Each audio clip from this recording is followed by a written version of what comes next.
What's up, guys? Don't forget to smash that like button, drop a comment, hype up the video, and if you're new here, hit that subscribe and join the family. At the last fortress of humanity in the city of Twilight, dragons are slain, lightning pours down from the sky, and finally an enormous dragon also falls. An old man says that this is Leon's ancestral dragon. Suddenly, the guardian of time, Atto, tells the great sage that there is no more hope for the world and that he will burn his body, even his true soul, to repair the passage of time. He says that he must bring hope by leaving this era and believes that, with wisdom, he can change the fate of humanity in another era. The great sage replies that the forbidden gods, who know the mysteries of time, are the best guardians of themselves. They are part of this era, and no one can break free. An extremely bright light bursts out around him from the staff. The great sage says to let people from outside this era change the destiny of humanity. The staff continues releasing energy, forming magical circles. The energy surges toward the real world. A voice says that before the predestined extermination, any futile struggle will only seem pathetic. The guardian asks what that is, and the great sage answers that it is the forbidden god who will destroy the passage. The voice says that any lesser hope will be swallowed by despair. Silent humans in the ruins of this era, together with their miserable hopes, turn into dust. The great sage closes his eyes and says that they are dust, but also heroes, and that the forbidden god must witness the power of 10,000 pieces of dust. People look on in shock and say that the great sage is initiating a sacrificial ceremony. He says that this era is coming to an end and is about to become dust, and he asks his fellow warriors to follow him and blaze brilliantly in the final fireworks of this era. One of them says he will follow and has no regrets in this life. The old man says that as people of the past, they will present a gift to the people of the future, going against the flow of the river of time and planting a seed of hope for the future of humanity. This is an age from the old days of riding wild beasts, channeling and using all kinds of fists, rivers, and powerful beasts to explore the world. They establish gathering points and enjoy the resources to the fullest, which is the supreme goal. Outside these points, dangerous beasts are everywhere. For 100 years, they have stood on the edge of a perilous wilderness. The master of the fortress is a knight of the Castle of Blacklight, which was also established by him and his Blacklight Assembly. At the place of Blacklight, a boy looks at a notice saying that the special training camp for knights does not accept vagrants. If he can hatch within 3 years, he will be immediately included in a team. If he has objections, he will be terminated. Being a knight carries risks, and to join, one must be cautious. The boy holds an egg and sighs. Sitting on a barrel, he thinks that he is not reconciled. Tomorrow is the last day of the 3 years, and there are no signs of hatching. He truly is not reconciled. The boy notices a light and wonders what it is. He watches as the light approaches and strikes him. The boy falls to the ground, unconscious. In his mind, he sees a dragon moving with a warrior riding on it.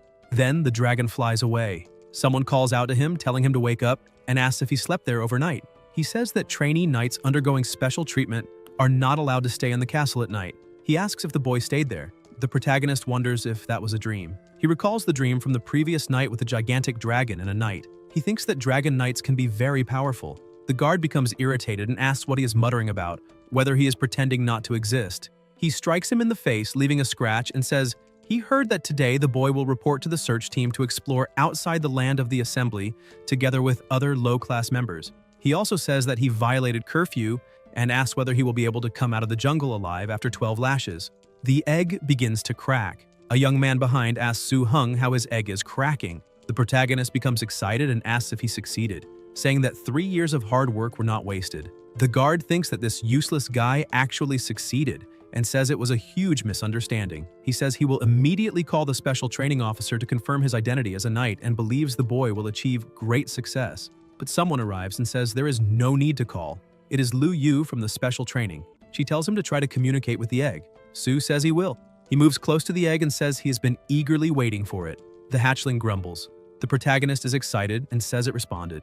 Lu says that is very good and that Blacklight has gained another young knight. She notices the wound on his face and asks what happened. Su points to the man who struck him. Lu asks if he dared to hit a knight. She says she will give him 20 lashes and send him outside the land of the assembly to survive, and that he must accept the punishment. The man begs for his life to be spared. Later in the castle, Lu enters a room with the protagonist.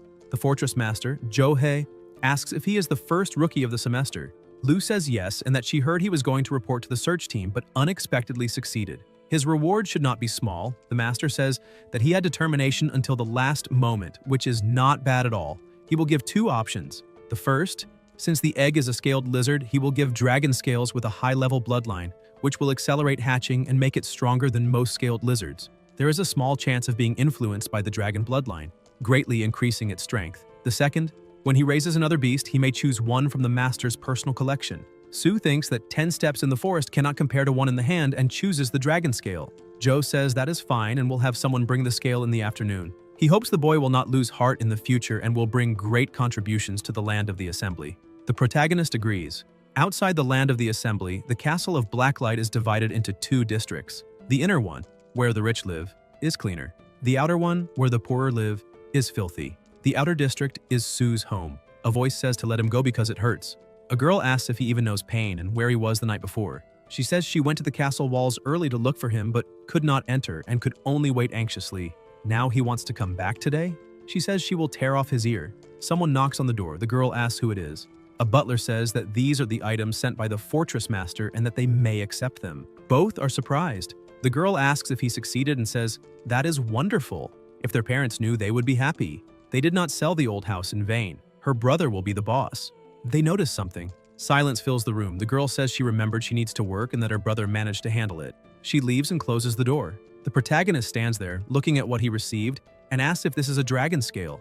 A light begins to shine in his hand until his head also emits energy. He widens his eyes and sees, in his mind, a book opening. Scaled lizard scales, dragon blood root, and the dragon and lizard shell-breaking ritual appear. The protagonist returns to normal and gives thanks. He wonders whether a lizard can become a dragon. He thinks that adult dragons are the most dangerous species, capable of annihilating an entire colony. The intermediate-level dangerous lizard he has is a completely different species. He says that the dragon blood root looks like a brownish-purple root and wonders if it is useful. Sue thinks that even the genius girl who hatched the lord of the castle was accepted as a resident to be personally taught, but the first animal she hatched was only a high-level dangerous species. What if he manages to hatch a dragon? At the medicine shop, he buys some items and begins preparing, thinking that he too could become a disciple of the master. The protagonist draws a circle on the ground and places the egg at the center. A light appears, showing the shadow of a dragon. Sue watches as the energy weakens and disappears.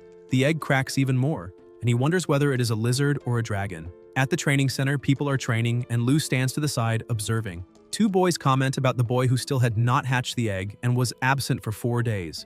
They say maybe he was killed at home or became arrogant after becoming a tamer and will be punished when he returns. Yu notices something. It is the protagonist entering. Lou says he finally remembered and asks whether he needs to come for training. People comment that he is doomed. Sue replies that he was absent for a reason, and Lou asks what it is, saying he had better give a reasonable explanation. Heng tells his little one to come out. In the backpack, the hatchling peeks out with only its little eyes visible and jumps onto his shoulder, emitting a sound with a terrifying aura. Everyone looks on in shock, saying that it is not a lizard and asking what it is, commenting on the strong pressure. Yu says it is an extremely dangerous species and that they should see the lord of the castle. In a room, Joe says that it truly is a high-level dangerous species. He grits his teeth, saying that at the very first hatching it was already like this, and orders them to check who made the egg, saying to notify the department and deduct 3 months of salary. In truth, they made a dragon egg instead of a lizard one, and almost ruined the future of a genius.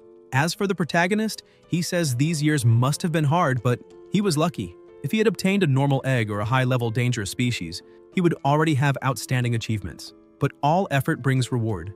With this dragon as his starting point, he will be no weaker than anyone in the future if he works hard. The protagonist says that he will not disappoint the castle. The fortress master replies that he is grateful the tamer training has produced such a genius, both talented and tenacious, and asks whether he is willing to become his disciple. Sue is surprised, and so is Lou. Heng thinks that, after 3 years, the lord of the castle who once took in Bai is accepting disciples again. The protagonist says he is willing, and Zhou says that this is excellent. He announces that today he summons all tamers without missions to a banquet to witness the birth of another talented tamer and celebrate accepting another disciple. The banquet continues into the night. The protagonist and his sister are escorted home by a castle guard in a carriage. At home, Sue says that he now receives a monthly stipend of 100 grams of gold and that, once he has enough money, they will buy back the old house that was sold for him to undergo special training. His sister says she could not earn that much even in 3 years and praises her brother. Heng complains, telling her not to pinch his face and to go rest since she works tomorrow. The most common distinction between ordinary creatures and dangerous species is whether they are born with the talent to use energy. Techniques that use this talent are called skills and are essential for determining the combat capability of a tamed beast. Dragons are superior species by nature with extremely high energy talent. In addition to their common violent attacks, they possess 6 skills. Dragon Sleep, which allows rapid recovery, low-grade racial skills, Dragon Strength, a destructive skill, Earth Spear Sacrifice, and Earth Power Absorption. The last, when combined with Dragon Sleep, gives them astonishing vitality, making them nearly indestructible. Finally, there is the strongest demonic skill, second only to Dragon Breath, Demonic Breath. The protagonist looks at a book and says he believes his hatchling will become a powerful beast. He widens his eyes in surprise, thinking about the growth speed of dangerous species. In the castle, during tamer training, Joe says the dragon's potential is extremely strong and suggests testing its talent for the 3 types of energy, choosing one to train first. Its main strength is demonic. Hang looks at the ring on his hand and asks if it is the domination seal. The tamer's seal is a special item that keeps the beast in an internal space to sleep and recover energy. Because adult beasts are very large and a tamer needs several, they use bracelets, necklaces, brooches, watches, earrings, and similar items. A scarlet demon wolf is summoned. He says it is born with a lower classification but is nurtured until it reaches high level and is one of the master's main beasts in his early years, making it perfect to test the dragon. The protagonist wonders if that is appropriate. Joe explains that the wolf, being a mix of demonic and pure beast attributes, allows the dragon to observe and will be fine. The dragon trembles when it sees the wolf approach and seems afraid. He orders the wolf to use demonic breath so the little one can learn. The wolf opens its mouth and releases the breath. Joe tells it to stop. Hang watches in surprise, seeing the hatchling surrounded by a terrifying aura, and comments that it seems clever. The protagonist encourages it again. The hatchling tries to release breath, but nothing comes out. Joe explains that the little one has comprehended demonic energy, and that the purple smoke is the embryonic form of demonic breath. He says they have found a treasure, that the dragon is extremely talented, and that the wolf needs no further testing. The wolf disappears, and the hatchling relaxes. Another, larger beast is summoned, a demonic-type beast with the special classification, Terrifying. The hatchling clings to its owner's leg, trembling. Sue says this is not right, and Joe agrees. Another animal is summoned, a dragon with powerful energy. He explains that using something beyond the terrifying type makes things easier, and that this is one of the master's main forces with fire, dragon, demonic, and earth attributes. His only dragon-type beast, and tells her to come out and start playing. The Tyrannosaur is enormous. Heng asks whether dragon types are not rare, and Joe replies that they are and that he is lucky to tame it, since many veterans want such a beast. The protagonist thinks he must keep the book a secret. Joe asks if he is ready. The Tyrannosaur stares at the hatchling, which panics. Joe tells it to use a bit of dragon power so the little one can feel it. The Tyrannosaur releases its power, creating terrifying pressure. Sue thinks it feels like being in a small boat on a stormy river about to capsize. He touches his shoulder and tells him not to stay within the attack range. Heng feels the pressure disappear and thinks about the strength required for that. Joe is surprised that he holds firm and tells the Tyrannosaur to increase the pressure. The aura intensifies, and Joe asks whether he can endure any longer. Heng widens his eyes when he sees the hatchling resisting and says that, even though it is weak, it is using low-level dragon power to confront the Tyrannosaur. He says such talent is hard to imagine, and that, in the future, it could break limits and reach great heights. The protagonist asks if it is really that strong. Joe, still surprised, asks whether he uses the dragon scales. Sue says he uses them as soon as he receives them. Heng comments that the hatchling absorbs the special substance in the scale very well and may have inherited the dragon blood trait, which greatly elevates it. Cho hands over a book saying he organizes training methods and skills into a spiritual seal and also adjusts the most suitable mental training method, reminding the protagonist not to neglect mental training, since spiritual power is the tamer's strength and the foundation of beast taming. He thanks him. After leaving the castle, Heng buys back the old house, and when the seller learns he becomes a tamer, he is very sincere. Before Ching gets off work, the protagonist reorganizes and cleans the old house, and even if it cannot be restored to how it looked in memory, it is already good enough. He does not tell his sister yet, so Sue decides to go to her workplace, pick her up and give her a surprise, then sets off. Elsewhere, 2 rabid dogs lunge forward as Ching screams in fear, and Heng recognizes the voice as his sister's and immediately runs toward her. Ching tells the dogs to go away, and a blonde boy asks why she is running, claiming his dogs do not bite and only want to play. She keeps retreating and asking them to leave, and the blonde says that if she is willing to accompany him and play with him that night, his dogs will not bother her. The protagonist approaches, asks what he means by playing, and tells them to shut up. He advances with a stone in his hand, strikes one of the dogs, and knocks it to the ground. Heng says he is just a street gangster and tells him to stay away from his sister, warning that it is not because his father is a plantation director that everyone must treat him well. The blonde shouts for his dog, asks how he dares hit Charlie, and orders the other dog to bite the protagonist to death. The animal rushes forward, and Ching screams for him to run. But when the dog lunges, the dragon hatchling stares at it and bites it, shocking everyone. The protagonist orders it to bite until the end, and the hatchling continues. The blonde protests about his dogs, pulls out a knife, and orders his friends to draw knives as well to stab the two. The three advance, but Su extends his hand using dragon power, and the hatchling releases a terrifying aura that stops the blonde in place. He asks what is happening, while the other two say that bastard is frightening and they should be cautious.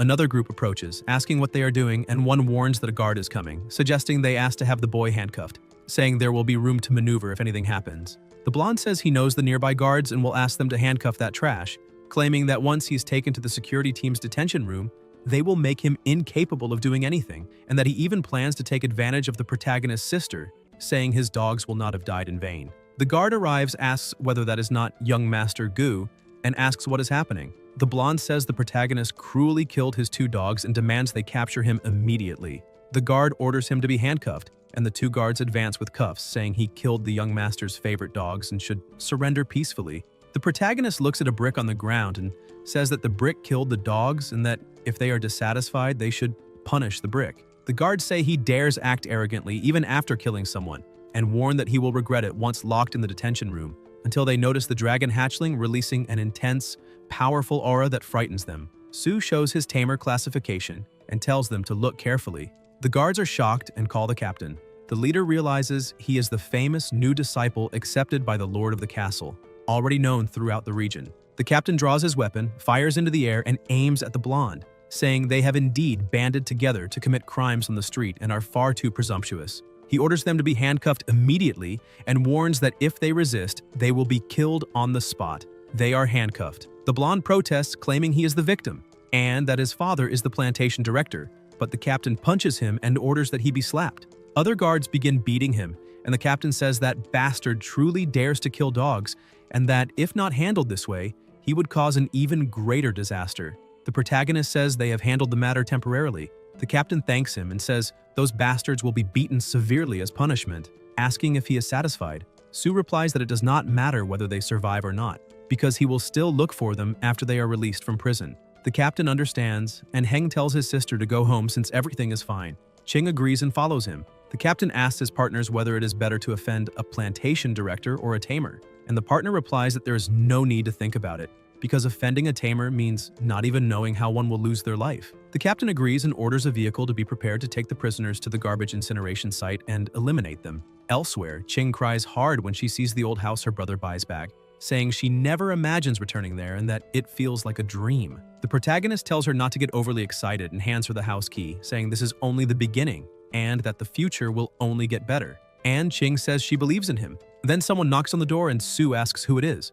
The old man says he is forgetful and introduces himself as Deputy Director Guo from the Plantation Administration Office.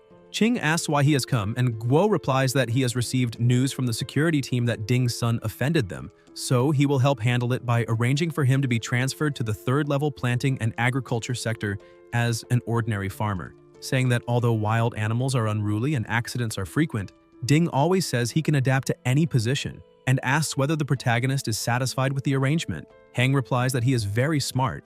Guo says he has heard that Ching is also a senior agronomist and will be transferred to the agronomy department as a deputy director. She asks whether he thinks she is unsuitable, and Guo replies that she is completely suitable because she is the Lord's sister, and if she encounters any problems in the future, she can come to him. Ching says it is fine and that she accepts. The protagonist thinks that becoming stronger truly brings more privileges. Later, food is placed in a bowl, and Su calls his pet to eat, saying it is an excellent recipe given by the teacher, specially made for growth, and that if it eats well, it will become stronger. He thinks about how there are 8 levels of beast-rearing formulas: inferior, qualified, intermediate, good, very good, excellent, extraordinary, and perfect. The teacher's recipe is for demonic-type beasts and is of good level, precious for a novice, but Su finds it strange that the hatchling stops eating after only 2 bites and wonders whether something is wrong with the ingredients. Heng says book and summons the book, which shows that after being born, The dragon devours the eggshell and stops eating for a period of time. Because it is a combination of earth, dragon, and demonic attributes, its recipe should not be balanced but focused, and it is picky, preferring living beings. The protagonist concludes what the problem is and decides to change the recipe. Every month he receives money from the teacher so he can feed the dragon the best. In the following days, Sue prepares food according to the book and the little one loves it, but this causes a frightening problem. Hang says it cannot be. It is only the 5th day, until a coin falls to the ground beside the hatchling and it is already much larger, and the protagonist realizes that, despite being driven into bankruptcy by it, the dragon has indeed grown into the juvenile stage. He thinks that if they encounter those two hard-to-kill dogs again, the current dragon will not even need to use skills, only fly, bite, and slash with its claws to cut them in half with its sharp teeth. Sue strokes it, thinking that ordinary people would not even be able to injure it. Perhaps not even firearms would be effective. And even 5 armed people would be eliminated instantly. He remembers that the teacher says that when the dragon reaches the juvenile stage, he should go find him. But this happens in just 5 days, something unprecedented. Perhaps the recipe is extraordinary or even perfect, so he must keep it secret. He tells his pet that now they need to train skills and stop feeding for 10 days. At the castle, Hang knocks on the door and a voice tells him to enter. Joe says it has been a long time since the last visit and asks why, hinting at laziness at work, and the protagonist explains that he has been taking care of the dragon and that after feeding it with the given formulas, it has successfully entered the growth stage. Joe is shocked upon seeing the size of the dragon hatchling, and Sue says he does not think it is considered fast.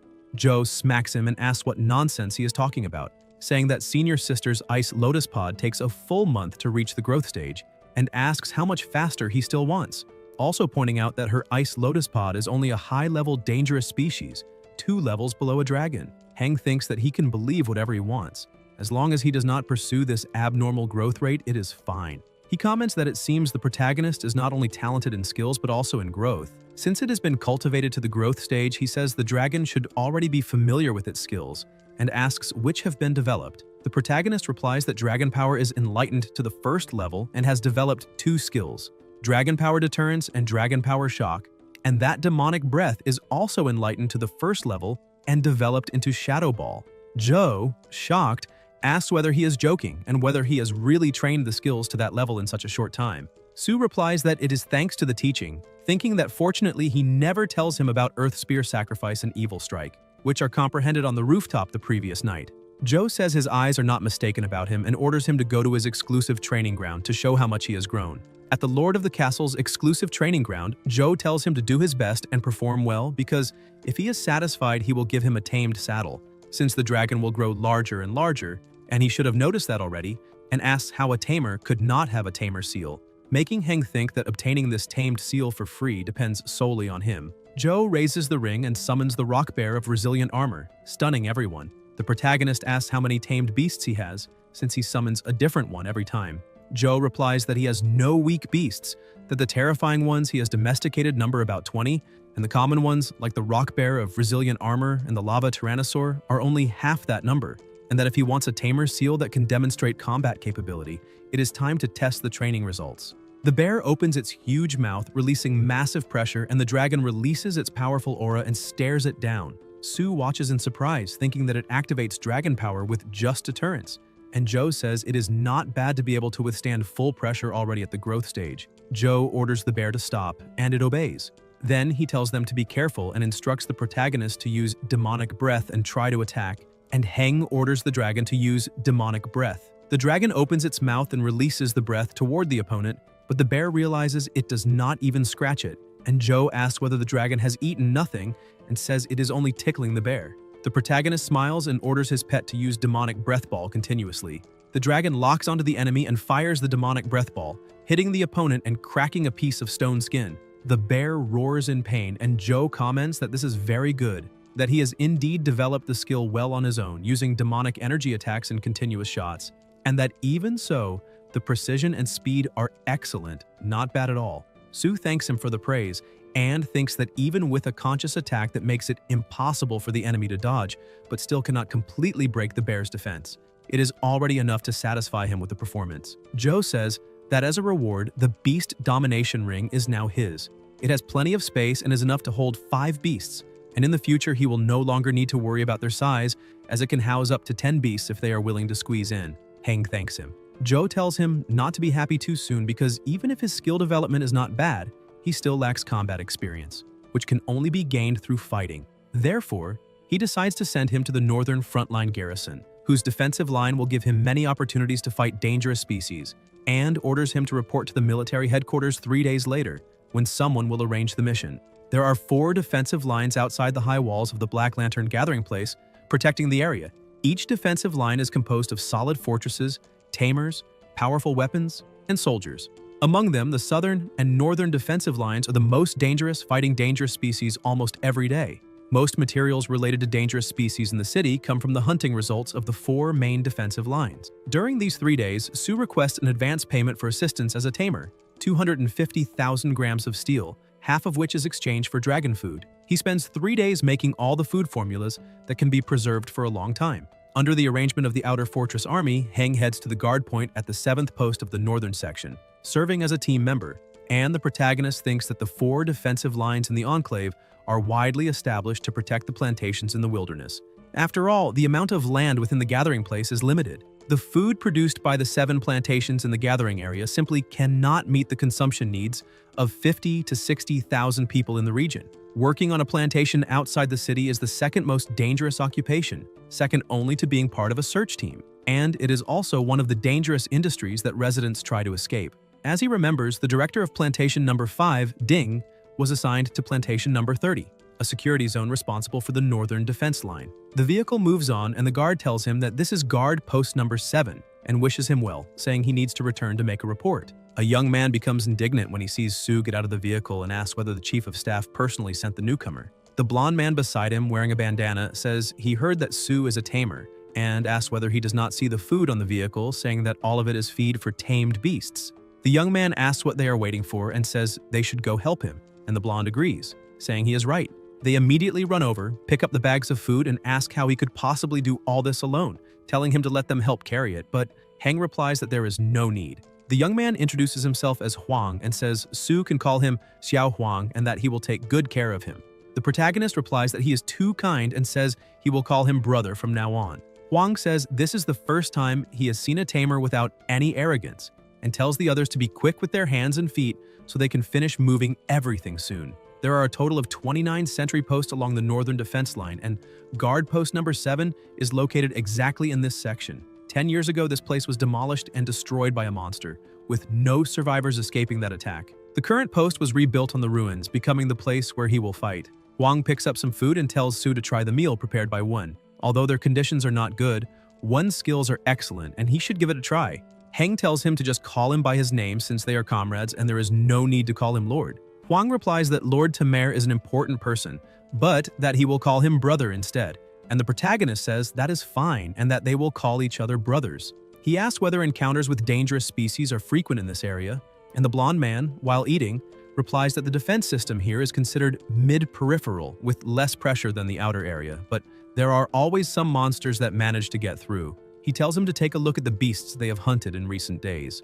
In the middle, and at the end of each month, officers come to count military merits, take combat materials back to the city, and convert them into military merit points. Sue says that this is amazing because even without a tamed beast, they are already able to achieve such results. The young man asks what Sue's tamed beast is and whether he can show it. Huang complains, saying they do not know the rules and that tamed beast cannot be summoned casually, but Heng summons his dragon and says it is fine. They are shocked to see that it is a dangerous species. The beast lands on the ground and the protagonist says that this is his summoned beast, a dragon. The young man comments that his very first beast is already a dangerous species and says that this is incredible. The dragon becomes irritated and begins releasing its terrifying aura, and Sue flicks it on the head, telling it not to use abilities on them because it is very rude, and asks the young man if he is okay. Hu replies that he is fine, saying the tamed beast is incredible, and the blonde bursts out laughing, saying Hu claims he is fine but almost wet his pants. Hu tells him to stop talking nonsense, making everyone laugh. After a meal, Sue is already quite familiar with the 5 brothers at the post. After tidying up a few things, Heng begins cultivating the mental training method following the teacher's guidance. The protagonist thinks that the mental tempering method taught by the teacher is called the crystalline breathing tempering method and has 3 stages. The first is to eliminate stray thoughts and construct a crystalline meditation environment, meditating while imagining oneself as a crystal. The second is to cooperate with a wonderful special breathing frequency, allowing the mind to gradually merge with the meditation environment. Finally, the core of the tempering method is the tempering of the mind itself. Based on the current progress, it will take a long time to reach the soul crystal the teacher mentioned, possibly half a month or more. Geniuses like senior sister Bai took a full month to cultivate it completely. She is a monster. The moon is bright, lights suddenly shine from the top of a castle, and Sue notices that it is the emergency siren. Huang tells everyone to hurry out, saying something bad has happened. Locusts are moving toward them, and Heng observes through binoculars, saying that this dangerous species with armor and scythe-like limbs can easily shatter bricks with a swing, and appears to be a group of adult specimens. Huang says that scythe beasts are common along the northern defense line, but this type of insect has strong reproductive ability. With only 4 of them, it should not be too difficult to deal with. He orders everyone to prepare for battle, saying he will man the machine gun with Lao, Wen will shoot toward the northwest, Hu and Lu will take positions at firing trenches 5 and 6, and Ahwen and Huafu will kill the adults and guard what is growing for their brother. They all respond affirmatively. Bullets are fired. The locusts sense something approaching and activate their barrier, preventing the bullets from hitting them. But when the bullets make contact with the barrier, they shatter into pieces. Huang orders them to eliminate the targets and reminds them to aim for the head. Otherwise, the corpses will not be worth much. The protagonist thinks that the armor coverage ability of those scythe beasts is not very strong, but it greatly weakens the effect of normal bullets. He observes that using the machine gun to break open the barrier creates an opportunity for the sniper. Through the binoculars, Heng sees that they are defending with barriers, yet the guards continue firing until the barrier breaks. The blonde man, weapon in hand, says that now is his chance, fires, and lands a direct hit, destroying the target. The protagonist wonders if this is the northern defense line and thinks that even without being tamers, they have excellent teamwork. After countless battles together, they are strong enough to eliminate those beasts. The locusts are killed, and they notice one escaping. Huang calls for Hu to take it out. They pursue it with the vehicle until they get close and stop. The insect notices them and watches cautiously. Sue gets out of the vehicle and walks toward it, and Huang tells his partner to keep an eye on him, because those who come from the periphery to train often step too far forward, and they must not let him get hurt. Heng raises his ring, which emits light, and says to use the devil attack to see how good that guy really is. The dragon is summoned and uses its skill, devil attack. The locust activates its barrier, but the dragon effortlessly breaks through it and knocks it flying. The locust crashes to the ground and screams. The protagonist realizes that the armor blocks most of the attack and that it did not suffer serious damage, so he orders the use of Shadow Ball, continuous fire. The dragon flies forward with its terrifying aura and continues attacking. The locust activates the barrier again, but it begins to break once more, and Sue watches closely. The locust also releases a powerful aura around its body. The two face each other, and the protagonist orders the dragon to use dragon power. The dragon stares at the opponent and opens its enormous mouth. The locust is terrified, and Sue orders it to be destroyed. The dragon roars, and with the roar alone, a portion of the locust's body is sliced off. The insect begins to flee, and Heng asks whether it wants to run and whether it has permission. Ordering the pet to use earth power, the dragon slams its paw into the ground, causing a massive impact and finishing off the locust. The guards inside the vehicle are shocked, and Hu says he does not think Sue needs any help at all. Huang comments that he is very strong. The next day, Hu recounts the fight, saying he heard his brother shout, "Earth Spear Sacrifice," and the monster was easily finished. Huang says he is different from those who come only to train, that he is incredible and truly strong, and that he is impressed. The protagonist says no, that everyone performed well. A guard approaches, saying someone has arrived, and they go to take a look. When they see it, Huang says it is the headquarters convoy, finding it strange because usually when merits are counted, headquarters goes from post to post. He comments that they should not be there before noon, so why did they come so early? Sue watches attentively. The commander-in-chief of the Northern Defense Line, Lu Ling, steps out of the vehicle and the guards greet him. Ling says that so many years have passed, yet nothing has changed. Huang says he never thought the commander would remember his name and feels honored, adding that it must have been a hard journey to get there. The commander replies that it is nothing, not a difficult trip at all, less than 10 minutes by car, and asks who Heng is and whether he's already used to staying there. Heng formally introduces himself to the commander-in-chief. Ling finds the title he is called by somewhat strange, and the protagonist replies that it is a pleasure to meet him and that he is already accustomed to living there. The commander pats his head and says it is great that he is already accustomed to the place. The teacher has mentioned several times that he has accepted another genius disciple this time, and he also heard from the chief of staff that he failed to see him during his last visit to headquarters because he had gone to exterminate a group of bastards. But this time, he came specifically to find him. The guards are surprised and wonder whether the commander-in-chief came all the way to such a small sentry post because of him. Huang thinks that he assumed Su was just an ordinary tamer and never imagined he was the lord of the castle's disciple and feels relieved that nothing bad happened. Ling tells them not to stand around and to go count the century's harvest for the latter half of the month, asking them not to disturb him, and then orders Su to summon the dragon, saying that the teacher assigned him a special mission to check the dragon's growth status and report back when he has time. Heng thinks that he assumed the teacher would stop caring once he left the city, never imagining he would send someone to check on him. The dragon is summoned, and Ling is surprised when he sees it, saying that the teacher mentioned it has not even been a month since it hatched.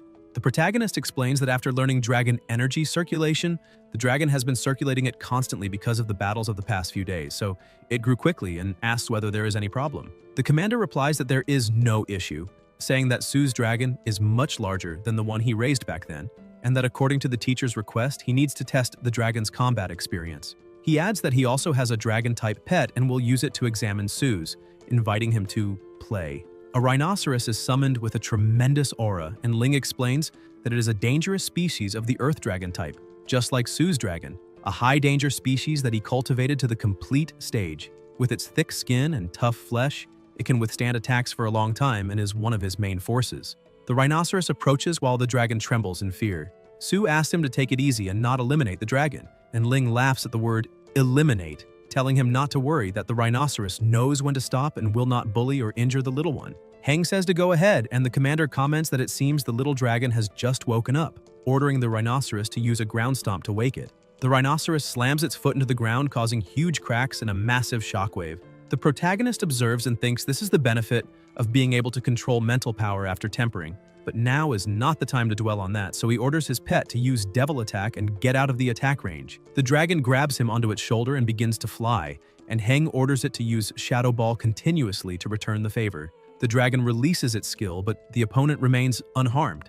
The protagonist realizes that defeating it with his current dragon is impossible.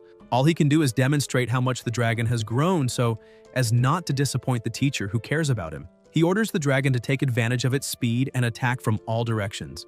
The dragon flies around, releasing even faster attacks, opens its massive jaws, and unleashes a powerful strike that injures the opponent's back. Su then orders it to absorb energy to recover. The dragon lands on the ground while the rhinoceros remains unmoving, staring at it. Heng orders the pet to use Dragon Power, Earth Spear Sacrifice, creating a massive impact, yet the opponent still remains intact. However, the rhinoceros grows irritated, slams its foot into the ground, and flings the dragon far away, making it crash onto the ground. Ling comments that Su's tactics are good, but unfortunately, the rhinoceros's skill has already reached level 9, making it very easy to defend against the dragon and the Earth Spear. The protagonist asks whether he did not ask him to use all tactics so he could complete the mission given by the teacher. The commander replies that he already understands the dragon's combat capability fairly well and that it is quite good. The teacher will be very satisfied. The growth speed of Su's dragon is much faster than that of the senior brothers, and the teacher truly accepted an excellent disciple. Not long after the senior brother departs, winter begins. The outpost becomes extremely cold, with no walls sufficient to block the icy northern winds whistling through. Without electrical devices or heating, the only thing to rely on seems to be a sleeping bag. The blonde man trembles and complains that it is freezing, saying it is only winter and asking when it will end. Another companion remarks that since brother Su became a tamer, he has mental protection, so he does not feel the cold as much. Suddenly, the siren sounds and they all jump up immediately. Huang says it is a call from control post number 3 in the northern section. Plantation number 25 has been invaded by a group of dangerous species. Huang tells brother Hu and Su to come with him, and orders Lao to bring Wen and Xia to stay behind and keep watch. They respond and move quickly to their tasks. They get into the vehicle, and a voice reports that, according to Captain Li, the situation is critical. Plantation number 25 has been completely breached, with many dangerous species entering the area. All plantation workers are trapped inside the staff dormitory and are currently relying on broken DUNS codes distributed by the security department to defend themselves, but sooner or later they will lose their lives. Support from Outposts 3 and 4, along with the main forces of the 2 nearby outposts, has already been largely dispatched to converge on the plantation. They should be assembled before 4 in the morning and launch the assault at 4, and since it is already 3:40, Lu needs to drive faster. At Plantation number 25, Northwest Area, Gate number 6, Huang reports that Northern Section 7 has arrived.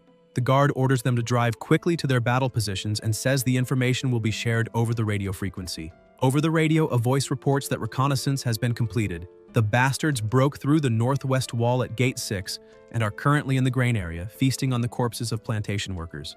All survivors have been relocated to staff shelters for defense. All team members must line up their vehicles in a spearhead formation. 2 armored vehicles will serve as the vanguard, advancing directly toward the plantation dormitory and opening fire. The invading dangerous species this time is a pack of rotten toxic wolves. They have strong vitality, so they must aim for the head, eliminate them as quickly as possible, and rescue the trapped personnel. They begin firing, aiming for the heads. The lead wolf observes and lets out a howl. The protagonist senses something wrong and asks his partner to slow the vehicle and create some distance. Huang asks what is wrong, and Su replies that he heard a strange howl just now and asks if they heard it too. Huang explains that dangerous species like rotten toxic wolves have a certain chance of evolving into a supreme leader, and although the probability is very low, something is definitely wrong. Heng tells them to look closely and notices that the wolves are deliberately creating distance, wondering what they are planning. He comments that it is no wonder they managed to break through the plantation's defenses using only dangerous species. The lead wolf reveals a murderous gaze and releases an innate ability of rotten toxic wolves, wolf smoke. People in the vehicle ask what it is and whether it is poisonous fog. Over the radio, a voice orders them to activate infrared targeting, remain alert, and avoid accidentally injuring comrades. The protagonist says it will not be that simple and that they need to retreat. But then the wolves begin leaping onto the vehicles, tearing everything apart with their massive jaws. Su says this is a shadow wolf companion, and that the special ability of a rotten toxic wolf leader is companionship, meaning there is another leader. Huang says that one is coming. A wolf charges at their vehicle, smashing the windows and flipping it onto its side. Huang begins firing, but says it is too tough and they cannot penetrate its armor. The wolf leaps onto the vehicle, ripping chunks away. Heng remains calm and summons his pet.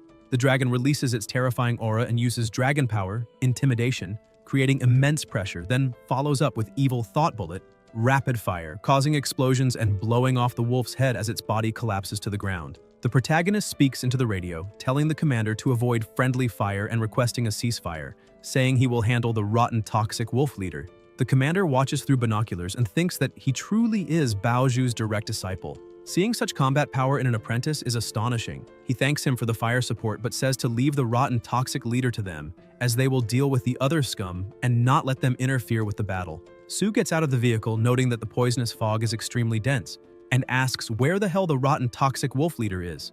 Huang points it out. Heng looks and sees the leader wolf destroying a vehicle while a guard cries for help. The protagonist orders the monster to stop and commands his pet to use surprise attack. The dragon strikes, making the wolf spit blood and sending it flying. The leader grows even more enraged and charges again. The guard thanks Su for saving him, saying he thought he would lose his life. Su tells him not to stand there and to start running, but the wolf leader thrusts its enormous razor-sharp claws straight through him before he can even move. The leader pulls back its claw and the guard's body collapses to the ground. Heng is shocked and orders his pet to use Earth Spear Sacrifice. The dragon slams its paw into the ground, causing a massive impact, and the system notifies that the rotten toxic wolf has released the enlightened power Shadow Assault, triggering a violent explosion. The protagonist says it is a good opportunity and orders Hu to suppress it with heavy fire, since the wolf is now outside the convoy's range. Hu responds that he understands. They open fire. The wolf leader tries to dodge, but before it even realizes what is happening, the dragon lunges forward and bites it. Su says he knew it would try to escape and orders the pet to intimidate it. While flying, the dragon releases Dragon Power 1, strikes the opponent again, and finishes it. Afterward, the vehicle continues through the mountains. Huang asks what is wrong with him and whether he is feeling down, and Heng replies that he is fine, he just wishes he could have done more. Huang says that according to past conventions, support is usually not even mobilized for an invasion of dangerous species on this scale, and that without him, the casualties this time would have at least doubled, because he helped a great deal. Huang shows a scar on his arm and says it is from the first time he participated in a plantation support battle, explaining that that battle was even more dangerous than this one, with more than 50 people dead or wounded, and an armored vehicle destroyed and turned into scrap by a super dangerous adult species called the golden-backed steel arm ape, whose attacks ground the crew members into minced flesh. In the end, it was the senior brother, the commander-in-chief of the Northern Front at the time, their martial elder brother, who personally took action and eliminated that beast to end the battle. He offers a few swallows of alcohol, saying it will make him feel better. The protagonist takes it, thanks him, and says he understands what he means. Huang says it is inevitable that ordinary people in these settlements live like floating duckweed with no roots to cling to, that no one can guarantee that if they fall asleep today, they will wake up to see the sun tomorrow. and that only by becoming someone like him can they truly gain the power to control their own fate. Su tells them not to overthink it and asks when for food, and Huang replies that they will eat a lot and wear that stinky kid out. The plantation support battle is the first time Heng faces massive casualties head-on. He behaves like a true warrior, and after a brief period of mourning, finally understands that only by constantly growing stronger can he protect himself and also protect the people around him in this chaotic world. In the following month, the protagonist enters special training for both himself and his pet, following the ancient dragon canon, and the results are remarkable. In addition to growing larger, the serpent dragon lizard's control over the three elemental energies becomes stronger, skills are developed one after another, and their effects become several times more powerful than before. While Su is immersed in training, Watch Post number 1 receives a familiar visitor. Ling arrives riding a lion and says it has been quite a long time. Heng thinks it looks really cool and wonders whether the pet has a mount attribute. Ling jumps down and says he heard that Su participated in a plantation support battle last time, and that his field performance was excellent. According to the senior brother, the commander at the time even submitted a report and praised him specifically. He truly is a student valued by the teacher. The protagonist asked whether the teacher did not say he should do a test once a month, and whether it has already been a month since he last left. Ling asks whether it was once, and says nobody really cares, explaining that he happened to have some free time these days and came over to avoid the teacher complaining later when he becomes too busy. He orders Su to release the serpent dragon so he can train it, saying they can talk later. Su responds that he understands and summons the pet, which is much larger than last time. Ling is shocked, saying it is growing extremely fast and asking whether the cultivation formula is perfect or something like that. Heng asks how that could be possible and says he has always used the teacher's G-Men formula. Maybe the little lizard just absorbs it better, and then tells him to put the serpent dragon away, saying there is no need to test further. Ling explains that according to the teacher's instructions, once the serpent dragon lizard reaches the mid-growth stage, the training on the northern front will be considered complete, so they should pack up the materials and prepare to return to the castle to meet the teacher. The protagonist asks whether he really can go back so soon. The companions behind ask whether he really can leave so early and say they cannot bear to see him go and will not be able to sleep. The blonde asks if that is really the case, saying everyone seems to be in a great mood and whether they should let the little lizard run with them for a race. Su plays along, saying it really does seem like everyone is in a great mood and asking whether they should let the lizard run with them. Huang asks why he is looking at him like that and says Awun cannot sleep, and Heng replies that no one will escape. Everyone will run with the little one. The next day at the Dark Lamp Training Hall gathering point, the protagonist lies flat on the ground, exhausted, saying he cannot take it anymore. Lin Fu, the trusted disciple of the Fortress Master, his steward and loyal servant, comments that he lasted quite a long time under his bombardment and that, just as the Fortress Master said, he did not slack off this month, reporting to the Master that he gained a good disciple who, although not as talented as the senior sister, is persistent enough. Zhou says he did not expect the training to be completed in just 1 month and declares it a success, asking how it was for him and saying it must have been hard.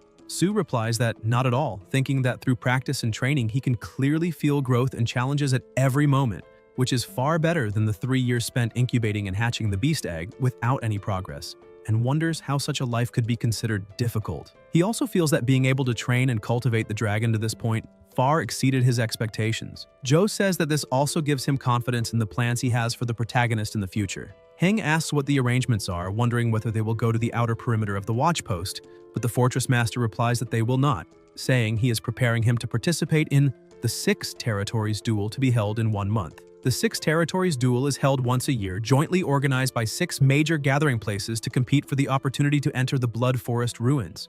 Although it is called a duel, in reality it is a competition for the chance to explore those ruins. The protagonist asks whether so much effort is really necessary just to explore ruins, and whether there are not similar ruins near the gathering place. Zhou explains that the Blood Forest ruins are completely different from ordinary ruins found anywhere in the wilderness because the outer area of the ruins is separated by a hidden energy barrier that prevents entry, and moreover, the ruins are occupied by a powerful and terrifying race. The Master of the Hidden Area is an unimaginably powerful creature. Years ago, the 6 major gathering places joined forces and reached an agreement with it after a fierce battle, and under the pressure and probing of the 6, it agreed to open the hidden area once a year to allow 3 human beastmasters to enter and explore, thus giving rise to the 6 territories duel. Su says this exploration opportunity is extremely rare and asks whether that means the competition will be intense, and whether, with his current strength, he can participate and has any chance of winning. Zhou tells him not to worry, explaining that the area opened to humans by the master of the Blood Forest ruins is only the outer perimeter of the ruins, while the inner area and core are inaccessible. For a novice like him, it is already a true treasure, but for real masters, it is not particularly attractive. Heng declares that since the teacher has said so, he will definitely compete for a slot and bring it back. And he says that is the spirit. Besides him, there will be 4 other participants, and tomorrow arrangements will be made for them to meet and get acquainted, after which a new round of training will begin. The protagonist asks where this new training will take place, and the fortress master replies that it will be in the Grizzly Forest. South of the gathering place lies a vast black forest covering an immense area known as the Gray Bear Forest, beyond the southern wilderness.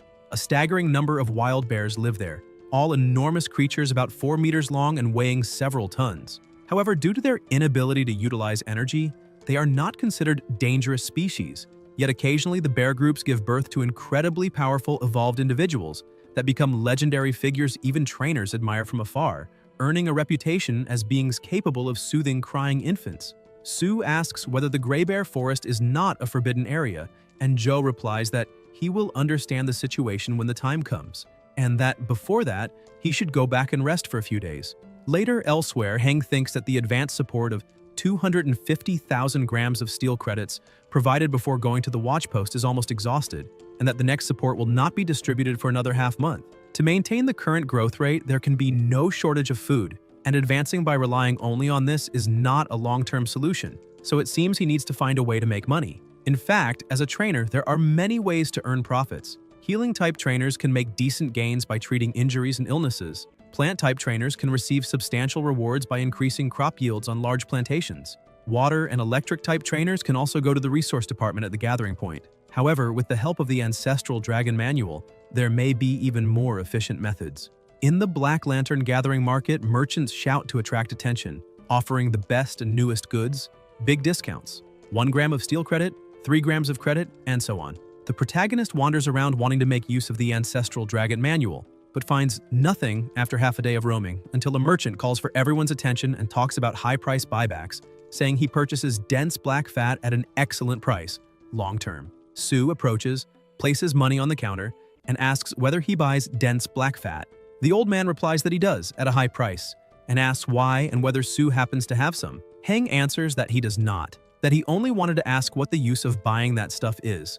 The old man says that is none of his business, that if he has it, he will buy it, and if not, he should leave quickly and stop meddling. The protagonist calculates the grams of steel credit per milliliter of dense black fat and concludes that 1 liter is worth 83,000 grams of steel credit. He did not expect anyone to buy dense black fat at such a high price, and finally finds a way to make money. According to the records of the ancient dragon manual, by mixing black octopus mucus, black oak resin, and thickening fusion agent in a ratio of 3 to 1 to 2 and refining them at high temperature for a few minutes, dense black fat can be prepared. Although according to the description in the manual, the dense black tree that naturally produces this fat is already extinct, it is not a rare item in the Black Lantern collection market. Therefore, as long as he can obtain the thickening fusion agent, he can succeed in this profitable business. Elsewhere, Sue tells his pet to stomp twice, the dragon stomps, and the furnace ignites. While Heng prepares the mixture, he keeps ordering the pet to stomp. The Black Lantern Gathering Market has a very special organization among its 5 offices and 13 locations, known as the Dangerous Bioenergy Research Department, whose function is to study dangerous creatures and peculiar energy substances. The research department has 3 institutes which are likely the true buyers purchasing large quantities of dense black fat. The protagonist thinks that although selling a large amount of this fat on the market could yield a considerable sum of money, they must be careful not to let the secrets of the ancient dragon manual be discovered. Dense black trees are not only rare, but also grow extremely slowly, and in addition, some herbivorous, dangerous species love to feed on the tender branches and leaves of these trees, making trees over 1 meter tall extremely rare. Therefore, if a large amount of dense black fat suddenly appears on the market, it will certainly attract the attention of higher authorities. The best approach is to find a shop that can handle the goods, sell them at a discount, and leave quickly. Sue notices something ahead, a steel trading shop. He enters, places several potions on the table, and says that it is 30 liters, 2.5 million grams of steel credit, and asks whether they can handle it. The merchant says they can and asks where he got so much. Heng shows his dagger and says not to ask questions. The clerk, frightened, replies that some things are better left unknown. The door slams shut and the protagonist leaves with coins in his hand, thinking that they cannot use this money immediately, and that the best option is to go to the inner fortress and exchange only a small amount of ingredients for the serpent dragon lizard, waiting until things calm down. It is also a good opportunity to meet the teammates for special training. Elsewhere, a voice says that he knows Sue and that, speaking of it, they participated together in special training. And Sue seemed like an ordinary person with no talent as a trainer. This is Wang Shun, who also comments that he never thought about it, but it turns out that by chance the protagonist was appreciated by the castle lord and accepted as a disciple, which is truly extraordinary luck. Luo Chong says that Sue is very lucky, that the castle lord really wants him to be the captain of this duel.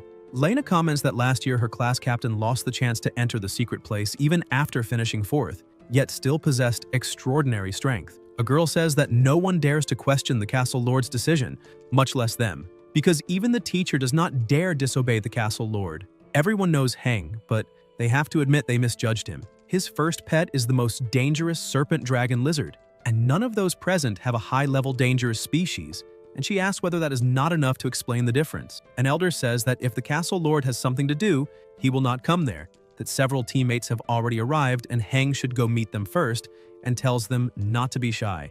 The 5 of them should talk and introduce themselves, and he will leave first so as not to interrupt the young people's gathering. They stand up and tell the elder to take care. The door closes and Wang says that the captain is here. Lena states that there is only one captain who controls the pets, and the protagonist looks around sensing something wrong with the atmosphere. A girl calls out and introduces herself as Lin Yoxin, saying she has been a tamer for over a year and is now an official tamer. She currently has 2 pets, a mid-level dangerous adult phantom flower tiger and a mid-level dangerous adult electric-tailed swallow. Sue also introduces himself, saying he became a tamer 2 months ago and is currently an official tamer, with only one upper-level dangerous serpent dragon lizard that is in the middle of growth. Luo says that is amazing, becoming an official in 2 months, and having a serpent dragon lizard, the most dangerous species, as the first pet is incredible. Heng says he is right, it really is better than him, and Chong responds that he wants to see something stronger than himself and summons his red-scaled beast.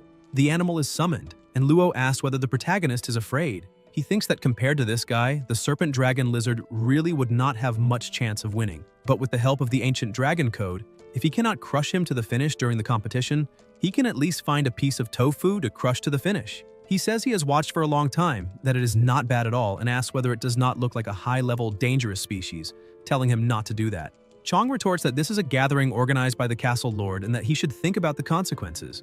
Lena says not to worry, that the castle lord will not take action against him, but no one knows what the guards will do if he summons beasts at will inside the castle. Sue comments that it is better if he does not run into him in the duel a month from now. Luo says they do not even have the awareness to unite and fight for Lena's reputation, where the Black Lanterns gather, and Heng thinks it is better not to have such a teammate now.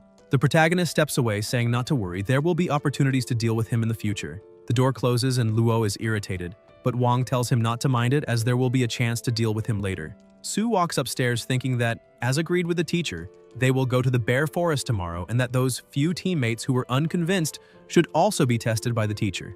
If he makes good use of the special training in the Bear Forest, when he returns he should become a worthy captain. The next morning at Heng's home, someone knocks on the door.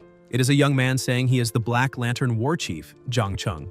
A voice tells him to come in, they enter, and Zhang shows a map saying that this is where the Black Lanterns gather, and that this is their destination this time, a small to medium gathering point on the edge of the Black Bear Forest, the city of Ermet. The city of Ermet lies in a straight line to the left of the Black Lantern gathering point, but only half the distance between the two places has repaired roads, so the actual route is more winding. The distance is a little over 150 kilometers, and in addition to dangers and uncontrollable factors that may be encountered along the road, the protagonist says it will probably take 1 or 2 days, so they should prepare. Chung asks whether he has any questions, and Sue replies that he does not and tells them to set off immediately. In a forest, the vehicle moves along. The Black Lantern gathering point is located in the Gray Wilderness, as are Rivet Town and Grizzly Grove, an extremely vast area with dozens of large gathering points, many others of medium and small size, and even more refuge camps scattered throughout the wilds. The vehicle keeps moving, and Zhang says this is the place and tells them to wait, explaining that he will continue on afterward and rest here for the night.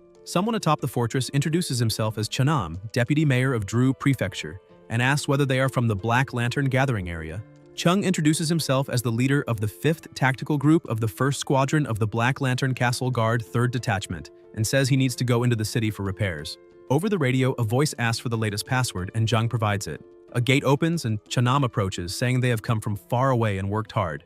Jung says he's in a good mood and that this time he brought distinguished guests, asking them to help arrange accommodations. The deputy mayor asks what is going on with him and tells them to go in first. Elsewhere, a voice says that these are the beast control materials prepared for Su. Jung introduces Chen Han, saying he will be responsible, and Heng thanks him. The protagonist moves his ring, summons the dragon, and tells it to go eat something. Everyone is shocked by his level of pet control, and Chen jokes that he wonders whether Su even opened the box, because the beast looks like it is going to eat the container along with the food. The dragon opens the crate and begins devouring everything at high speed, leaving everyone astonished. Han says Chanam is different from the Black Lantern gathering point, that there is no curfew and the nightlife is lively. Many comrades stationed in Chanam go to the bar at the foot of the mountain to have fun, and he invites Su to join them. Heng replies that they can go have fun if they want, but he will not go himself, and asks whether Han can help him find a guide since he wants to walk around the city. Someone knocks on the door. It is a little girl asking whether he is looking for a guide. She apologizes for overhearing the conversation and explains that Grandpa Andrew asked her to bring Lord Cha's specialty.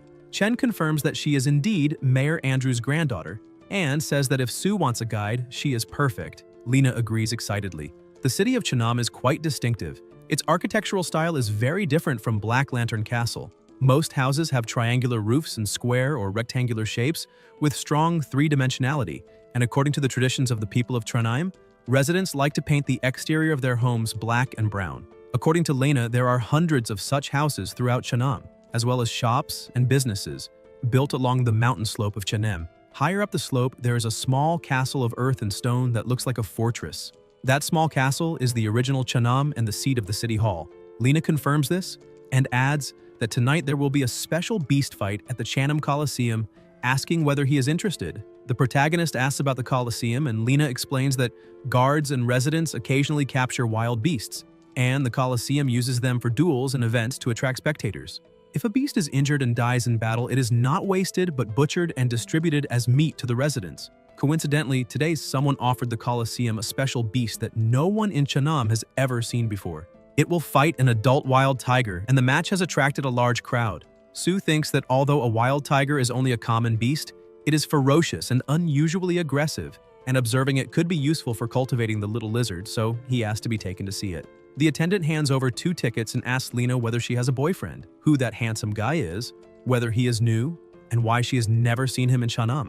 Lena gets annoyed, tells her to stop talking nonsense, and urges them to go inside quickly. People recognize Lena and greet her, and one even invites her to sit with them. She thanks him and says it is not convenient today, but definitely next time. Heng thinks she is quite well known here. A man approaches, calling her niece, and asks why she has time to come today. Lena calls him uncle and says she is accompanying a distinguished guest, telling him to prepare the best booth in the Coliseum, or she will complain to his grandfather. Lad looks at the protagonist, notices the master ring, and realizes that someone of this status must never be offended. He says it is an honor to receive him and welcomes him to the Chanam Coliseum, and the protagonist replies that it is a pleasure to meet him. A roar echoes through the arena as the host announces that the beast fight is about to begin. The crowd cheers excitedly, and she announces that, just as everyone expected, the city guard has brought in a wild tiger with a body exceeding 3 meters in length and weighing over 600 kilograms. A tiger appears at the side, and 2 boys in the audience comment that it was captured in the trap of Chanam's best hunter, a Saizi, and that this wild tiger looks to be in excellent condition, brimming with ferocity, a true beast. One of them shouts for the match to start, and Lena, extremely excited, shouts as well. The host asks the audience to calm down and announces today's challenger, admitting that she has never seen such a strange creature before and hopes that this little guy, caught by accident, will bring everyone some surprises. A cage is thrown into the center, and the little guy inside looks dazed. The tiger approaches, and it runs away, scrambling up the bars. The crowd laughs, saying it is the first time they have seen something flee like that. The protagonist wonders what it is and whether it could be what he is thinking. The tiger opens its massive jaws and lunges at its opponent. The little guy screams in fright and keeps running, the tiger chasing after it as the pressure grows more intense. People comment on its speed, saying they thought the creature would be finished immediately, but did not expect such a turnaround. A small boy asks his mother what kind of beast that is. Su thinks that according to the records of the ancient Dragon Code, among dangerous creatures there are 4 rare species that almost only appear in rumors, recognized as powerful and incredible, and thus called the 4 gods of rumor. The 4 rumored species are Mystery, Enigma, Miracle, and Muth. Speed and reactions like this cannot belong to ordinary animals. Combined with the golden seal on its forehead and its round body, that little beast is one of the 4 rumored races, the mystical treasure hunting race. Treasure hunters are extremely dangerous species, but almost non-aggressive, possessing an exceptionally rare mysterious ability, born to seek out and feed on treasures. Their traces usually appear only in extremely dangerous large-scale ruins and can indicate the presence of a hidden realm. He never expected to encounter such a creature here and cannot miss this opportunity, so he asks whether he can buy that little beast. Lena replies that the beast was sold to her uncle by the brewmaster of the cellar, Rio Rad, who owns the Colosseum, and that the Colosseum's beasts are his wealth. Heng says it would be best to ask her to take him to meet him. In another room, a man says he is afraid it will not work. Even though he is a friend, he cannot agree to such a request because she knows the Colosseum's rules. Unless one side is injured and loses combat effectiveness or even dies, the fight cannot be stopped. Lena pleads, but the man replies that it is not really about money. Lena says she knows that the little creature was sold for 4,000 grams of steel at the old shop and offers 8,000 grams of steel, asking whether that is enough. The man reminds her that she knows not even her father, from old Lad's generation, ever broke the Colosseum's rules, and says that Lad is concerned about the registered bets and sold tickets. Sue says that from what he knows, that little creature is not only rare but an extremely special species, and asks whether he really wants to let it be eliminated in the arena. The man replies that Sue has misunderstood, that he has his reasons, but he does not want to break the rules. Heng says he has an idea. Meanwhile, in the arena, a voice announces that due to special circumstances, the beast fight may have to be terminated. The crowd becomes irritated, saying they bought tickets and were excited for the show, but the voice asks for patience and begins to explain. First, all ticket holders will receive triple refunds, and those who placed bets will receive full refunds. Second, the Colosseum will present a spectacular duel, and here is the challenger, Sue. The crowd erupts in excitement, asking whether this will be a battle between humans and beasts, and saying it has been years since such a confrontation happened. The tiger opens its massive jaws and charges forward, and everyone fears the challenger will be finished. Lena says they must win. Heng extends his hand with the ring and summons the dragon. The tiger freezes, and the crowd watches in shock, exclaiming that it is a dangerous species, a dragon, and commenting that the last time they saw one in Chennam was 3 months ago, so today it was not in vain. The administrator wishes the Colosseum prosperity and is stunned, thinking that being able to raise such a dangerous species at such a young age is impressive, and that fortunately he was polite earlier, as it seems the little beast was lucky this time. The dragon stares down its opponent as the protagonist calls to his pet. The dragon releases a powerful aura, creating tremendous pressure, and the tiger holds up a little sign asking not to be eliminated, as if saying this is unfair. Then they notice something else. The little guy moves quickly again. Sue thinks that judging by its body shape alone, it looks like a child in the early growth stage, but its reactions and speed are so fast that they clearly indicate a mysterious race. He orders his pet to attack. The dragon lunges toward the little creature, and Heng commands it to use the second stage of enlightenment. As the smoke dissipates, the dragon opens its massive jaws and stretches out its claws about to strike, but the little guy moves even faster and dodges. The protagonist orders his pet to unleash the second shock, and the dragon releases an absurdly violent power, making everyone feel fear as they ask whether that really is the power of a beast tamer, saying that if he were to lose control of such a creature, the entire city might be annihilated. While the little guy trembles in terror, the dragon approaches, grabs him in its hand, and carries him back to its master. Later, inside the Colosseum administrator's office, the man says it is incredible that this is the first time he has seen a tamer capable of controlling the most dangerous species at such a young age. Sue says it is an exaggeration and asks to be forgiven, but admits that he is truly curious and asks how such an extremely fast creature was captured. The man asks if he is referring to the little guy and explains that as a vassal of Black Lantern Castle, Chennam is not only an important supply point on the Southern Line, but is also famous for wine production, and that it was precisely Chennam's wine that initially attracted the attention of Black Lantern Castle and led to its status as a vassal. The person who captured the little one was Old Cumin, the city's master brewer, and it is said that the little guy sneaked into the wine cellar 3 or 4 times and ruined several barrels of 30-year-old wine that were meant to be offered as tribute to the Lord of Black Lantern Castle. Old Cumin and his apprentices stood guard for 7 days, then thought it had all failed and returned, only to find the little fellow drunk and drowsy inside a wine barrel, so they simply sold him. Heng says that now he understands that a treasure-hunting species is born with a mysterious power to seek advantages and avoid disadvantages, but this one is so stupid that it got itself drunk. Outside Sue's residence, the protagonist thanks the little girl for everything and says that he now owes her a great favor. Lena replies that it does not matter, that it was only a small problem, and that she heard he will be traveling tomorrow, so it is better to rest early. Sue says that is fine, that he will explain things to Chen and the others and bring back some interesting items from Hailing next time. Then, in his room, Heng asks the little guy in the cage what that expression is about and says that if it were not for him saving him from the Colosseum, whether he believes it or not, he would have lost his life there sooner or later, and the little guy's eyes fill with tears. The protagonist thinks that the steel bars of the cage are no thicker than a little finger, and that if it were a dragon serpent lizard, it would easily destroy the cage and escape once it grew to the size of a treasure hunter, which makes it seem that this mysterious treasure hunting beast truly lacks aggressiveness. The next step is to establish a bond with it, but the ancient dragon code says nothing about what the little guy likes, so Sue says to forget it, and that it is better to let him go hungry for a few days, so he will eat anything he is given. At that moment, the ring begins to glow and Heng realizes that, while focused on the treasure hunter, he forgot the dragon's dinner. So he places a box on the table and starts preparing food, and the little guy becomes excited. Sue stirs the food while the treasure hunter watches closely with interest, and Heng says that if the dragon eats 3 times the normal amount, it should be able to reach the rivet formation by tomorrow night.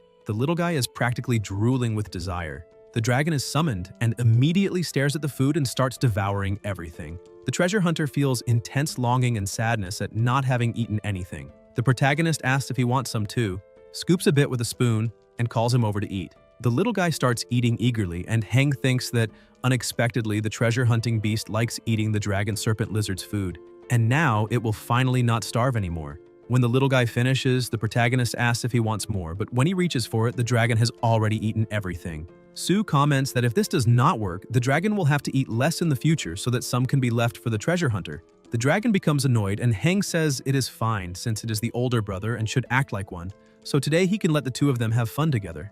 Elsewhere, Lena takes her leave early, and the next morning, the protagonist bids her farewell and sets off for Rivet Town. Compared to Chanam, Rivet Town, a medium-sized gathering point, is obviously much larger. This small city has a large-scale smeltery that mainly produces 3 metals, iron, copper, and aluminum. But according to Zhang Cheng, there are also some internal stories involving Rivet Town and the Grizzly Bear Forest. However, due to discipline, Zhang could not explain them clearly, so Heng could only wait until arrival to naturally understand. After entering Rivet Town, Sue feels a strong industrial atmosphere, with the air filled with the burnt smell of coking coal and steelmaking. And Chung sends him to the management meeting at the city center, where the protagonist finally understands what could not be clearly explained before. He learns that Rivet City has thousands of residents and a guard force of 150 people, and that in name it is an independent small to medium gathering point in the Grey Wilderness. But in practice, it is a vassal of the Black Lantern gathering point, mainly supplying metals and crops, and that the minerals mined by the city are actually located within the Grizzly Bear Forest. It is impossible for ordinary people to mine in the Grizzly Bear Forest, and the reason Rivet City managed to successfully extract a large amount of ore there leaves Sue even more shocked. The entire bear forest is in fact the professor's domain, or more precisely, the domain of one of the professor's controlled pets, which can even control all the bears throughout the entire forest to a certain extent through pet control. Inside the management committee hall, Hank thinks that he already tried his best to imagine the professor as powerful, but did not expect the power and fear he inspires to be far more unfathomable than imagined. According to the committee, there are currently 4 beast tamers stationed in the Grizzly Forest. Among them, the strongest is a near-professional veteran tamer from Black Lantern Castle, and the other 3 are also above the level of high-grade tamers.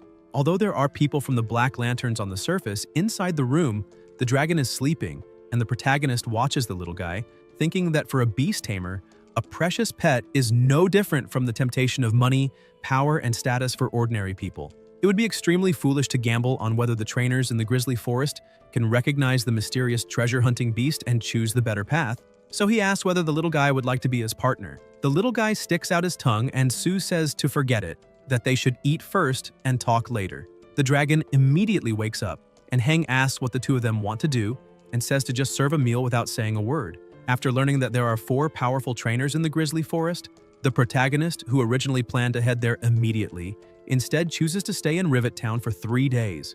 The reason is simple: to find a way to establish a spiritual bond with the treasure hunter, so that he can control it at any time. However, this matter is not as easy as he imagined, as every time Sue tries to establish a spiritual bond, he is repelled by the consciousness of the treasure-hunting beast. Even after flipping through the ancient dragon code, he finds no relevant records, so Heng simply comes up with a stupid idea and asks whether the little guy is not a treasure hunter. saying that he will take him treasure hunting right now. Unfortunately, things are not as simple as imagined, and the protagonist jokes about treasure hunting, saying that all he did that morning was chase butterflies and asking whether, after discovering that he is a useless beast, he should not just feed him to the dragon. The little guy gets angry and begins to release energy, and Sue asks whether he found something. The little guy points his finger. Heng looks behind and asks whether he means he sensed the aura of treasure from that direction. The little guy tilts his head, and the protagonist wonders whether this time it is real, thinking that there seems to be a wave of mysterious energy in his body. Sue smiles and says he does not want to go, that it might just be some kind of fake, and that it is better to go home and cook for the dragon serpent lizard. The little guy starts pointing insistently, and Heng asks whether he really wants to go, whether he wants that treasure so badly, and why he should help him obtain it. The little guy lowers his head sadly, and the protagonist says that he likes doing good deeds. But for that, the little guy has to agree to one request, and the little guy becomes afraid of being made into a slave. Sue asks whether he is worried about that and explains that it is only to establish a spiritual connection, not to subjugate him. The little guy understands, and the two bump fists. Heng thinks that it is impossible to establish a spiritual bond overnight, and even if it is proposed, it is easy to be rejected. While establishing a spiritual connection is different because as long as the other side no longer resists, it will not be difficult to gradually form the bond. Elsewhere, someone hands over a bottle. It is the attendant saying that the signed spiritual harmonium is there.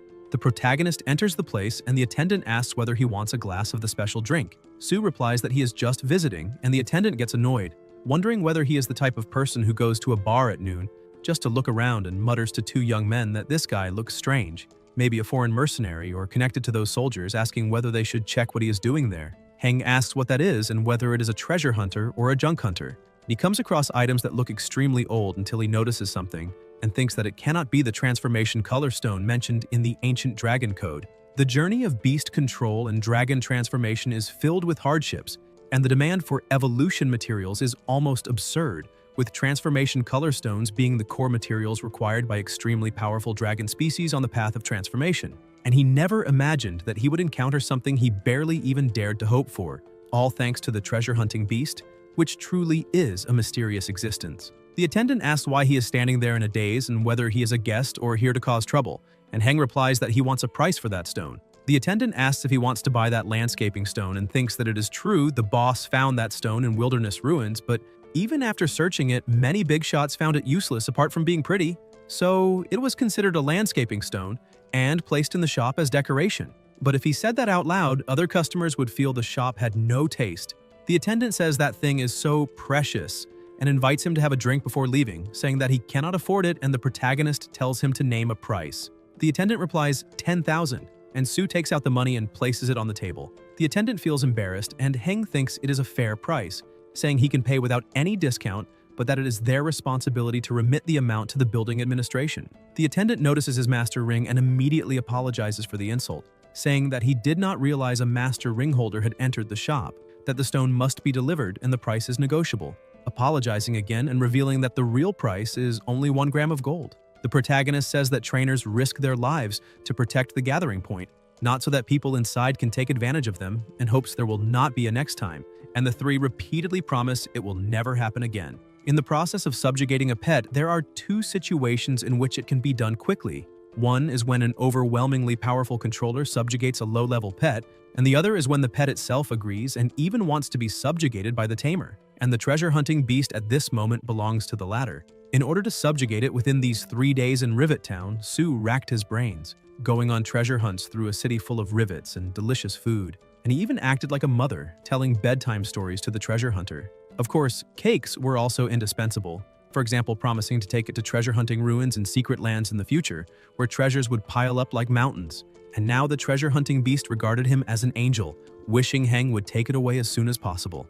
But the protagonist was more like a dog, and in order to accelerate the little one's sense of dependence on him, Sue euphemistically called it, training the treasure hunting beast's speed, reserving time every day in the training field behind the management committee building to let the dragon serpent exercise the treasure hunter. The dragon runs toward the little guy with red eyes. Heng notices and orders it to stop. And when the treasure hunting beast has been tortured to the point that it no longer has any love for life, he appears like an angel to stop the dragon serpent's violence. The protagonist says that the dragon quickly released the treasure hunting beast and asks why it bullied it again and whether it could be a little gentler, and the dragon just stares back.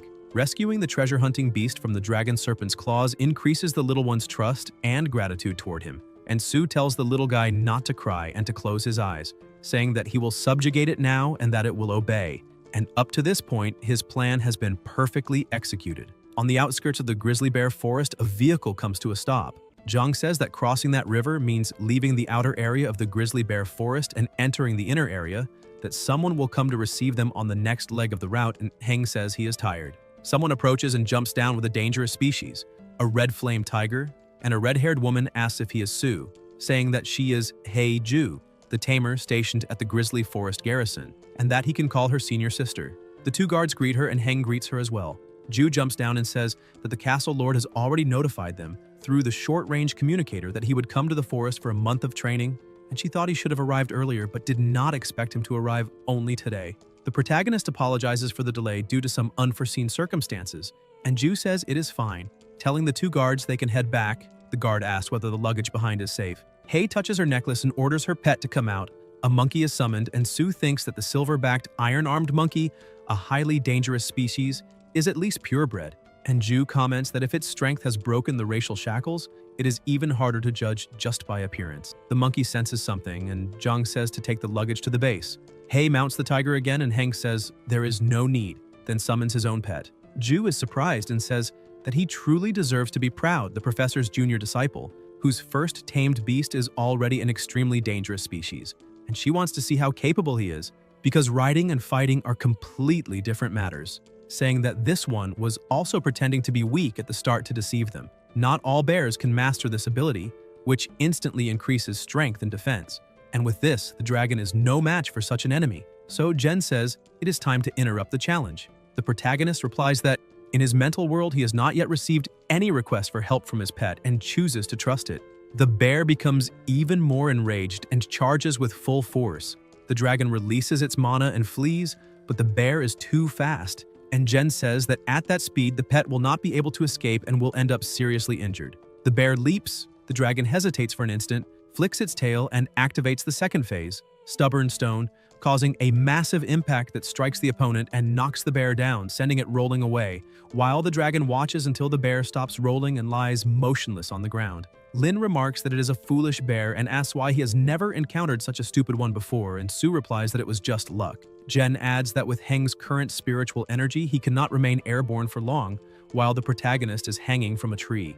Lin whistles to summon his own bird. The eagle grabs the protagonist by the shoulder and places him on the ground, and Jen says that, as expected of the master's disciple, from what she saw in today's battle, he has clearly put in a great deal of effort training his pet. Lin summons the lotus hat, a plant-type healing pet that roots itself into the ground to absorb nutrients and recover injuries, and the lotus hat begins to heal the bear. Jen explains that this is also one of the forest's challenge rules. After the battle, it is mandatory to heal the bear, otherwise they will be attacked by an entire group. Sue gives his thanks, the bear wakes up and upon seeing the two pets, immediately assumes an attacking posture, but Lin tells it that the battle is over and that if it wants to fight again, it will have to put another bear energy fruit into the wager. The bear leaves dejectedly and Heng watches, surprised and confused, while Jen tells them to follow the animal, saying he will understand better if he keeps watching. The bear walks until it reaches a fruit tree, picks a fruit and places it on the ground, drooling all over it. The dragon watches, picks up the fruit, and the bear bursts out laughing. Lin comments that Ju probably already explained that each area is guarded by a bear, and within each territory there is a small tree that produces the bear energy fruit, right at the center of the ring of trees, which is the bear family's treasure. The protagonist asks whether that is the bear energy fruit and says it is much smaller than he imagined, asking how it should be used. Jen replies that it is meant to be eaten, and that once harvested, the energy begins to evaporate and disperse within minutes. So if there is no special preservation method, the best option is to eat it as quickly as possible. Sue tells his pet to open its mouth. The dragon remembers the bear spitting on the fruit and makes a disgusted expression. Heng asks what that look is and states that it is an incredible fruit, then asks his senior brother if he has water. Jen asks whether he plans to slice the fruit later, and Lin, laughing, washes the fruit with water. The protagonist orders the pet to eat it, the dragon swallows the fruit, and Jen warns him to prepare, because as soon as the dragon fully absorbs the energy of the bear fruit, they will depart immediately, otherwise a great deal of energy will be wasted. Sue asks what he should prepare for, and Lin summons the owl lion and the rock python, calling both out, while Jen tells them to stay alert. Heng thinks that absorbing the bear energy fruit is truly not easy, and thanks them for standing guard. Lin explains that the bear energy fruit can be preserved, but usually by the time one returns to the base, it is already too late to consume it, so it must be eaten right there in the dense forest. And if there is no beast strong enough to stand guard, the best option is to find safe, hidden places like tree hollows or mountain caves, saying he will get used to it after experiencing it a few more times. The dragon stands at the center of the magic circle and the protagonist calls out to it, while Jen says that the fruit's mysterious energy will transform the biological body and even the cells at an abnormal speed, which will certainly trigger a strong stress response in the body. After all, the bear energy fruit is famous for its aggressive effects among energy fruits.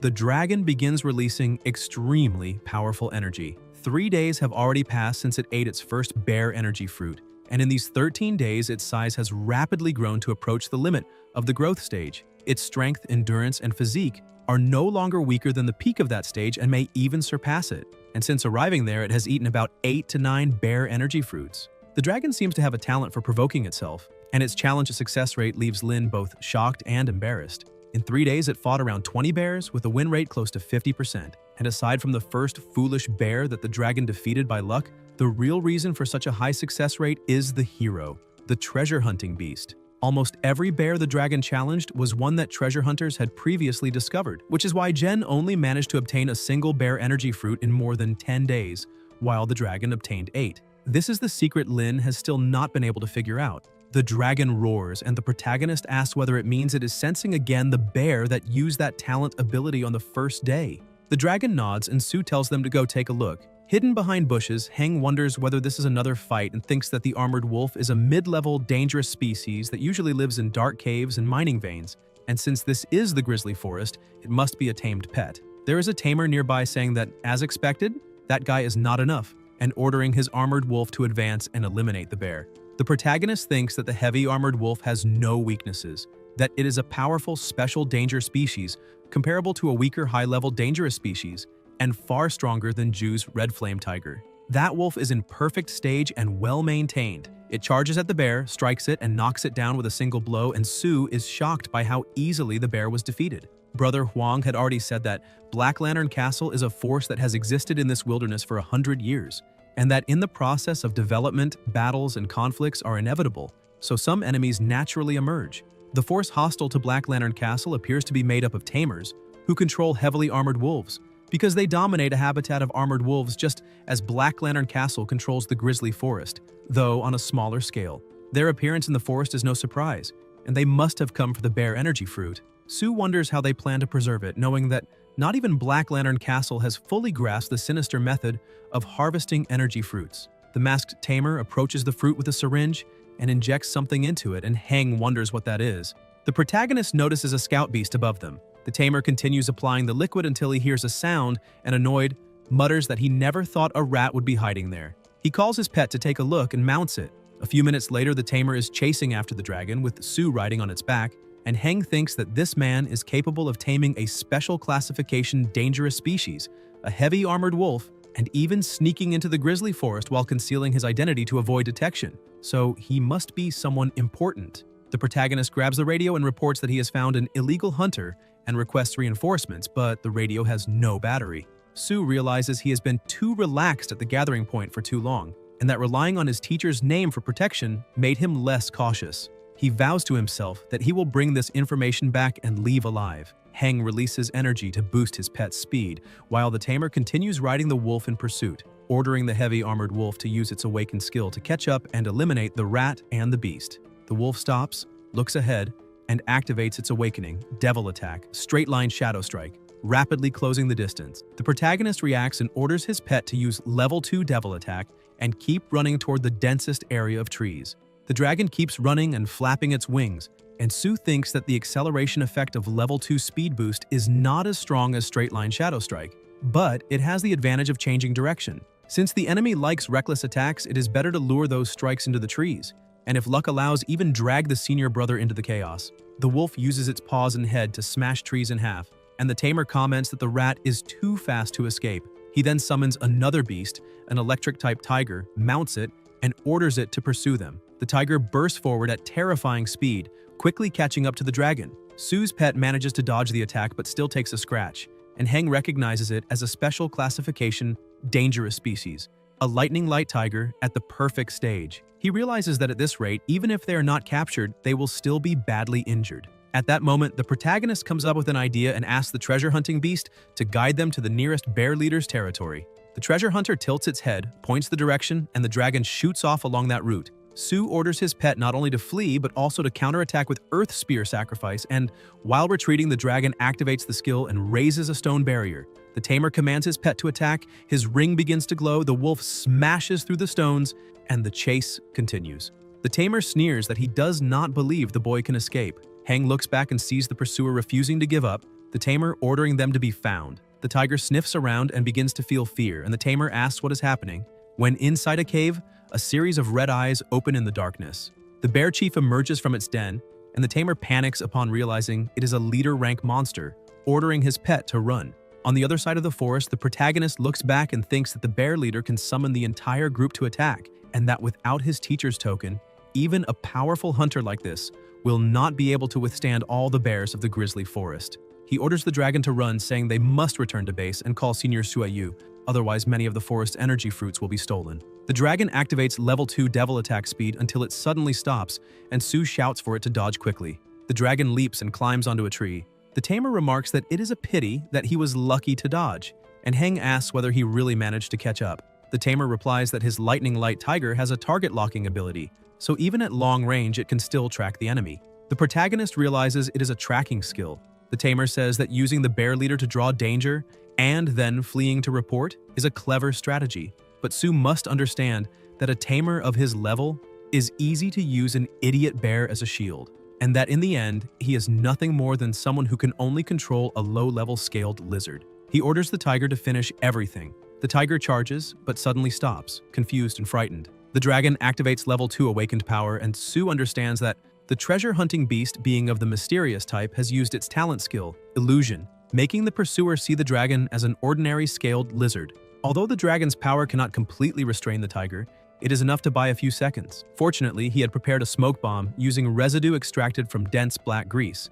and now it finally proves useful. The explosion erupts, smoke spreads, and the dragon shoots away. Heng says this is their last chance. The tamer shouts that Su is still trying to escape, swearing that he will be finished today no matter what, and orders his tiger to use lightning dash to catch up and kill the trash first and the beast afterward. The tiger leaps, about to strike, but someone with a glowing ring activates a level 6 fire defense skill, Fire Guardian. It is the protagonist himself who raises a barrier and hurls the tiger away. Su wonders since when Fire Guardian could directly protect him and why no one told him earlier, complaining inwardly that he nearly died of fright. The tamer says that skill is normally mastered only by high-level dangerous species sealed in a special ring, and that such a ring is rare even among tamers. Not even he possesses one, so he demands to know who Su really is. Heng ignores the question, asks his pet what it is waiting for, and orders it to run. The tamer snarls that Su still wants to escape, that no matter who he is, he will not have a chance to report anything, and that he will have to show himself eventually. A white lion is summoned, and the protagonist asks how many tamed beasts he brought, saying this is unfair. The tamer replies that it does not matter who the master is, he will definitely kill him today. The dragon stops, and the tamer asks whether it will not run anymore. Su asks whether he recognizes that tamed beast. The tamer looks up in shock and realizes it is the green hummingbird, Lin's scout pet. Jen approaches with her pet, leaping onto the ground, and demands to know who dares harm her junior brother. The tamer asks whether she also dares to stop him.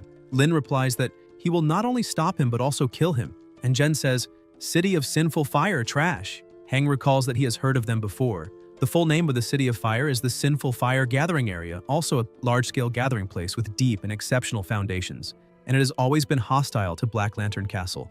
Unlike the Grizzly Forest, their leader appears to have a deep connection with the wolf leader, which explains why their main force of tamed beasts is of the wolf type. The tamer says they are becoming more and more arrogant, but doubts they can do what they claim. All of the tamer's beasts charge forward as he declares that when Su is about to lose his life, he wants to see whether he will still be so arrogant. The beasts surge ahead. Lin smiles and says he will find out whether they are capable after he's eliminated.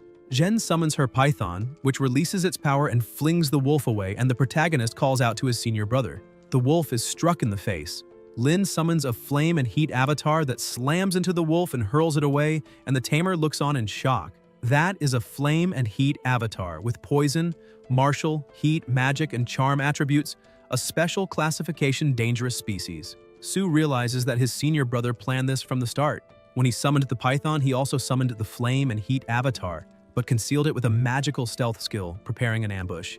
This is the combat capability of a tamed beast with 5 attributes. The wolf begins releasing flames and terrifying power, and the tamer, still stunned by the flame and heat avatar, admits that it truly is a rare tamed beast. And no wonder Lin dares to be so arrogant. He hid it so well that not even the sinful Fire City's intelligence agency discovered that he had tamed such a rare creature. Lin asks if, now that he has found out, the man understands how he will be killed today. The tamer scoffs, saying that an avatar of fire and heat wants to kill him and must be daydreaming, claiming that the armored wolf is also among the few special-level danger species, and that a mere fire and heat avatar will not be able to defeat it. The wolf uses a straight-line shadow strike, opens its huge mouth to swallow the avatar, but the avatar dodges and releases flames at it, hitting cleanly and blasting the wolf away.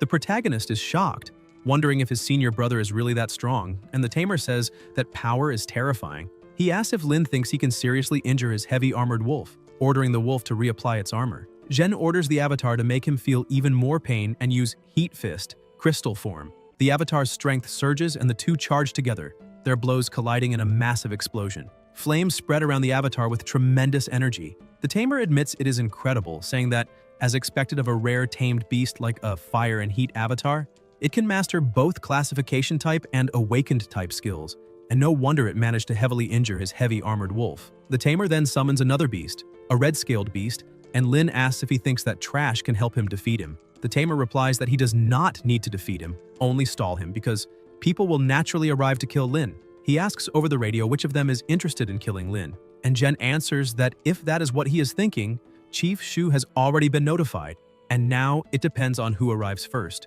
The tamer asks if there might be another way, and Lin asks if he still dares try something. The tamer says he should be able to hold them for 4 seconds. The red beast charges, and Lin orders the avatar to use the superheated explosive strike. A violent impact erupts, immense power surging outward, and the tamer says that even a rat about to be finished dares come closer. The smoke begins to shift and the dragon appears within it. The tamer thinks that all their beasts are tied up and Su can seize the moment now. But the protagonist uses the evil bomb and the piercing soil pearl. The dragon releases a fierce, heavy blow, closing in on the enemy and detonating an explosion. The smoke clears and the tamer summons a chimpanzee, starting to laugh, when at that moment a bald man approaches with his own beast. The tamer says Su is unlucky because his people arrive first. He orders the scorpion to deal with Lin and retreat, warning them not to get blocked by Shu's bastard. The bald man advances with a manticore, an extremely dangerous species in the mature stage. The pressure in the air rises sharply and the dragon's tail is struck, sliced into strips, while the chimpanzee opens its massive mouth and lunges at them. The dragon takes an attack stance and Lin warns Su to be careful. The chimpanzee slams the avatar from behind, eyes brimming with killing intent, lifts its giant foot and is about to crush it when it is struck by flames first. Ju arrives with Z and Yu, and he, furious, calls the enemies sun thieves, saying they are bullying them and asking if there is no one left in Black Lantern. The bald man asks if Yu should not be in Rivet Town and how he could arrive so fast, and Z replies that if Lao had not been there, they would not have gotten anything done with those tricks, and that everyone will have to stay there today. The tamer says that since their grandpas dared show up, they must be prepared, and orders them to bring out the final trump card, telling them not to hide anymore. The bald man explains that the creature was kept as a secret weapon against KE, but this time it will be used to bury those 4 bastards. He says 4 tamers will die at once, including 3 high-level ones. And even Joe, the Lord of Black Lantern Castle, might not be able to bear such pain. The chimpanzee opens its mouth, releasing a deafening sound, and Ju says it is a super dangerous species and that this is a huge problem. The chimpanzee charges, but is struck hard in the stomach and hurled away with a thunderous impact. Everyone is stunned, and Hay says that is Chief Shu's main force, and that beast is a terrifying dragon. Z comments that it truly is the most powerful, super dangerous species in a completed stage among them all, and the golden-backed, steel-armed ape was finished in 2 blows. The terrifying dragon opens its enormous mouth and lets out a booming roar. Everyone stays on high alert, and the protagonist asks if this is the power of a super dangerous species, while the bald man tells his partner that Shu K is here and they need to run. A beam fires in front of them, trying to hit them. The tamer falls off the tiger and is struck by overwhelming force, while the bald man keeps running. Shu Ke approaches with his beast and says he did not expect those men to infiltrate the bear forest while he was away, thanking everyone for their hard work, until he notices something. The python has been killed, and Lin is beside it, watching with grief. Ke asks who did that, and Su answers that it was the out-of-control earth dragon of that sneaky bastard from Sin City. Shu orders everyone to be taken back to base to rest. Ju says she understands, and Ke leaves with the dragon, telling them to leave the rest to him. Later, elsewhere in the forest, 4 people talk, saying that the plan that seemed foolproof was ruined by a little bastard, and that Lei, Tu, and Ma did not escape and were probably all finished by Zhu. The masked one curses, saying those intelligence agents should be hanged because they did not even find out that Shui and that kid were in the grizzly forest, so they only tried to avoid Lin and Ju. The partner beside him says it is too late to talk nonsense. The operation has been discovered by Ke and the mission is declared a failure, and the best thing is to send the news back to the gathering point so they can prepare in advance, because hiding is not the kind of gathering point that takes a loss and does not retaliate. 2 of them agree and ask about the other, and the bald man tells them not to worry about him, that he can decide for himself. They fall silent for a moment until they hear a commotion. They ask what happened, and Ke bursts out of the bushes with his beast. They stare in shock when they realize it is Ke, then turn and run. Back at the grizzly forest base, many beasts lie finished, and Shu says that most of the intruders were eliminated, and that 2 fish slipped through the net, but it is not worth chasing them. Ju comments that if they are transferred off the mountain, it will be dangerous. Ke says he took a quick look at each area, and the losses this time are not that great. There are hundreds of Xiangli fruit trees in the grizzly bear forest, but only 1 out of every few dozen was harvested, less than a tenth. On the other hand, the bears killed and wounded nearly 100 invading creatures, which is a major loss for the entire grizzly group. The owner of the grizzly bear forest, the bear leader, will certainly be furious when he finds out, but they will not be held responsible for the later consequences, because Black Lantern Castle will launch revenge against the City of Sinful Fire to give the grizzly forest's owner an explanation. As for the individual losses, Ke acknowledges that Lin's losses were not small. He promises to report the truth to the castle and try to compensate him with a super dangerous cub of excellent qualifications. Regarding Ju and Xue, the timely support from both will be considered a meritorious service and properly reported to the higher authorities. Yu thinks to himself that it was fortunate they did not investigate why the young master left his post without authorization and remained in Bear Forest. Shu then asks why he was not in Rivet Town and what he was doing there. Xue replies that he came to support Lin and Su.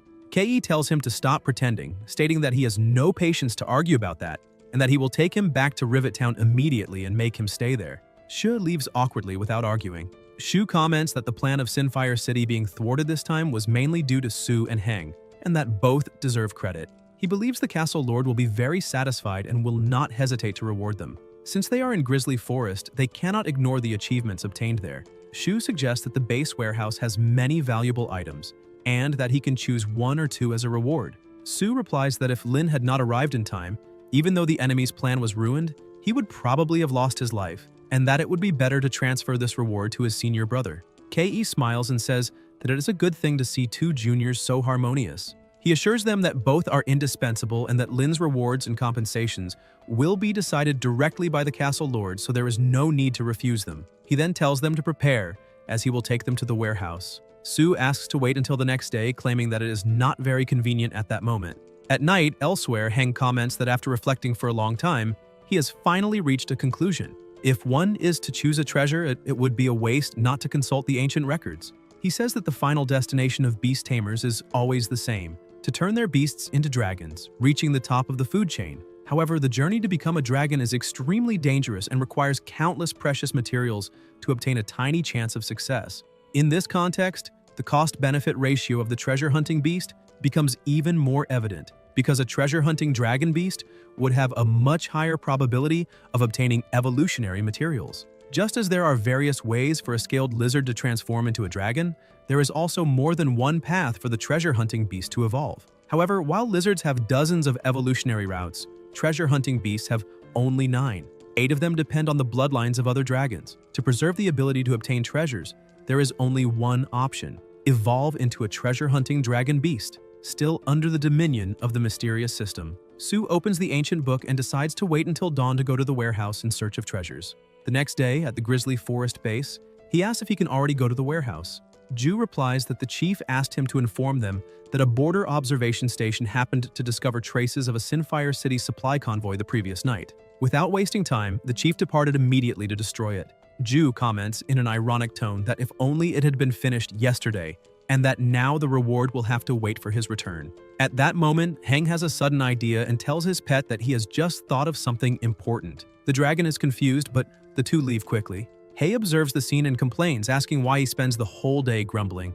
In the forest, Su walks with his pet by his side, reflecting that Hei washed Chi, which made him remember that the bears of Grizzly Forest probably never received proper care. After the recent invasion, many of them were also injured. He recalls that the ancient dragon code contains an appropriate recipe for bears and that, using the treasure hunting beast, he can find docile individuals.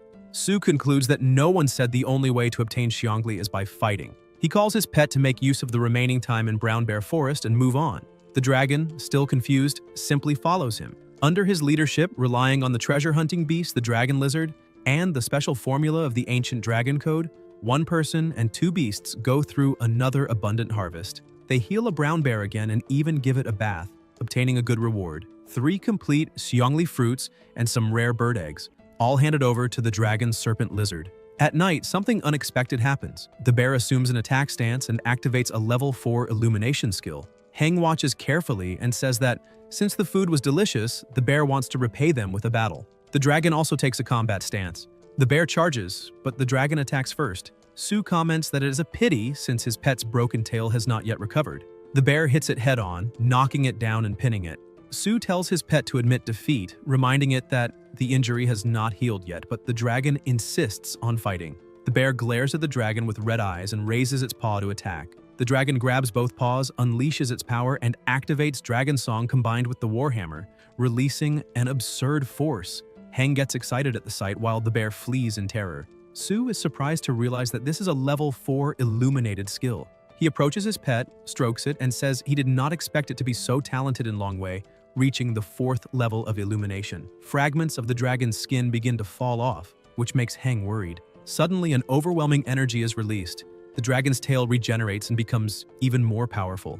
Su is astonished and recognizes this as late growth, finally manifested. Elsewhere, Kei asks whether the dragon serpent really grew and whether what he heard is true. The answer is affirmative, and Lin is testing the creature. Shu asks if this is happening on the training field. At the base entrance, Jen calls his junior brother and asks whether the chief has already returned. Kei replies that the supply convoy has been dealt with a small delay, and comments that he heard Su's dragon lizard has reached the final growth stage. Lin confirms that it fully meets the standards of that stage. Shu remarks that the progress is truly incredible. The castle lord only expected him to break his limits, and entering the final stage would already have been a bonus. He did not expect him to completely exceed expectations, demonstrating the true spirit of the Black Lantern. He orders that, the next morning, arrangements be made to go to Ermet City, and that someone take the young man back to the castle as the special training has been completed. Before that, however, he will take him to the storage to choose rewards. Su says he has just returned and that the journey was exhausting, suggesting choosing the next day. Kei responds that he already broke his promise before, and that since he had promised 2 items, he will compensate him by allowing him to choose 1 more. In the warehouse of the Brown Bear Forest base, Su asks if he can really choose freely. Shu says he will wait outside. Heng runs excitedly at the sight of the quantity of treasures, commenting on the vastness of the Brown Bear Forest, which includes forests, lakes, rivers, valleys, and hills, each region producing different materials. Su remembers that he can only choose 3 items, and asks the treasure hunting beast to look for something specific mentioned the previous night. If they find it, he will help it evolve into a treasure hunting dragon beast. The creature runs off among the treasures. Su comments that in the end, everything depends on luck, until Heng notices something strange when he sees it stopped on the chest of a statue, refusing to move away. In the city, people carry boxes back and forth. One of the men holds a piece of paper and warns them to be careful with the pilot master's baby. Lin comments that Chief Shu recently eliminated several gathering points of Sinfire City, and that, judging by their style, revenge is inevitable, so it is best to double their vigilance on the road. Shua asks what he's talking about and who exactly is being looked down on, stating that now that Su has arrived in Rivet City, he has entered their territory and they can guarantee that he will return safely. Jen replies that then everything is settled, as Chief Kei still has matters to handle and welcomes the junior brother to return to the forest whenever he wishes. Heng says he will certainly return and thanks them for the care during this period. Yu comments, somewhat irritated, that they have already been sentimental enough and that they will check the firepower unit again as they are about to depart. The target is the Black Lantern's meeting point, and everyone responds that they understand. In Rivet City, a hooded woman states that the information has been confirmed. According to a local informant, that day, a group of guards would escort an important person to the Black Lantern stronghold. From the descriptions, it is the little problem protected by the Ring of the Fire Guardian, someone capable of interfering with the operation. The bald man says he also received news that Lin has already left Armet City and that now all that remains is to wait for the escort combat of the Little Mouse. They decide to ambush the group in that valley. Hidden among bushes, they observe vehicles passing by. The bald man snarls that the cursed rat has developed a special taste for escaping death, and that the hunting team exists solely to make him taste the fear of being finished off. He guarantees that this time, he will make the man watch his own brother die. Suddenly, an explosion echoes. The bald man asks what happened, and Lin appears from behind with his avatar, telling him to stop hiding. He says that the two companions have already been massacred by Shu, and that, as for him, he will handle the job personally. The bald man panics and says that it is impossible. Jen tells him to look more carefully and asks whether Su's team deliberately stopped at the entrance of the valley without entering it. The bald man grits his teeth, calling it despicable, saying that they use the information as bait just to lure him out. On the other side, the masked man lying on the ground spits blood and sneers, saying that when it comes to despicable methods, no one surpasses Sinfire City itself. Ke replies coldly that he is there only to protect the Black Lantern Knights, otherwise there would be no reason for them to cross blades. The avatar releases its power and Ju steps forward, increasing the pressure on the battlefield. Meanwhile, the vehicles continue moving. Su observes from a distance and calculates that, judging by the level of destruction, it must be a high-tier dangerous species. He remembers that his senior brother asked them to depart with a half-hour delay precisely because of this. Realizing that the situation has been resolved, Su calls the chief, thanks him for the support, and says that in the future, when Ke returns to the castle, Huan will personally offer thanks. Ke simply tells him to hurry up and not keep the castle lord waiting. 2 days later, at the Black Lantern gathering point, the fortress master remarks that he heard Heng worked hard and asks whether there was significant progress. Heng replies that he did not disappoint his teacher. He then summons his dragon. Zul stands up, walks over to the creature, and begins examining it closely, even opening its mouth to inspect it. Su grows tense, thinking it would be best if the dragon did not move, because if the master became irritated, he could easily tear it apart. He comments that Sinfire City has been severely struck in recent days by the vassals sent by the master, including the armored wolf breeding sites, which were also destroyed by the senior brother. Heng asks whether they will not attempt revenge again against Grizzly Forest and Lin, Ju, and the others. The fortress master tells him not to worry. The Lord of the Forest has secretly returned, and unless the ruler of Sinfire comes personally, no one would dare cause trouble.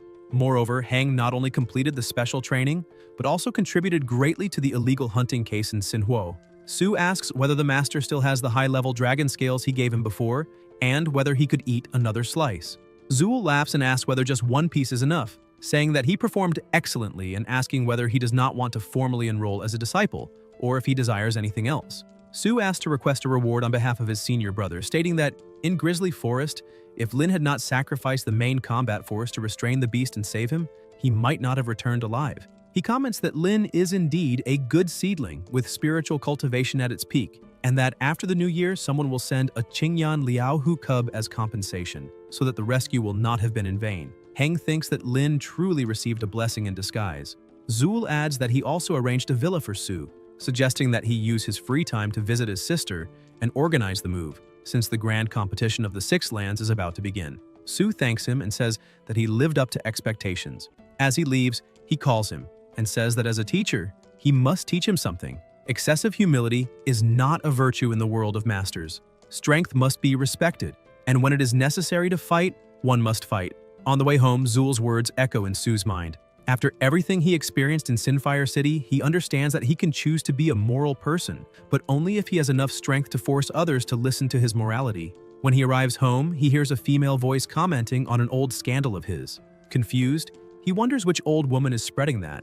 When he opens the door and announces that he is back, Qing runs to hug him, saying that she heard from the guards that he was attacked on the way. Su replies that everything is fine and that it is already over. Only then does he notice two young women in the living room. Qing explains that they are colleagues from the administrative department and the materials department, Manhwa and Jinmei Li. Su tries to say something, but Qing interrupts him, launching into a speech about marriage, children, and stability, saying that she chose girls with good hips.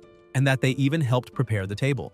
Sue says that he is tired and wants to sleep a bit before eating. Dinner proceeds in an awkward atmosphere until he takes out the treasure-hunting beast, immediately drawing the attention of the three women. Later, as they leave, Ching says that he should accompany them home. Jin replies that it is not necessary since they live nearby and only need to cross the street. Mung agrees, saying that she expected something more lively, but found someone very reserved. At that moment, Sue feels something strange and tells everyone to be careful. A giant rat appears ahead. Mei Li panics and asks how a rat that big could appear there. Sue explains that it is a giant rat, a low-level dangerous species in the adult stage, possibly mutated after eating the remains of beast tamers animals. He warns that giant rats live in packs and tells them to move back. Red eyes begin to appear, but Sue summons the dragon. The rats panic and flee. The dragon charges and eliminates them with ease. Guards rush over, praising the feat. Sue instructs them to request a blood-tailed cat from their security department, because if such rats invade the area, something serious could happen. He orders the bodies to be sent to the internal office and informs them that villa number 73 is now his.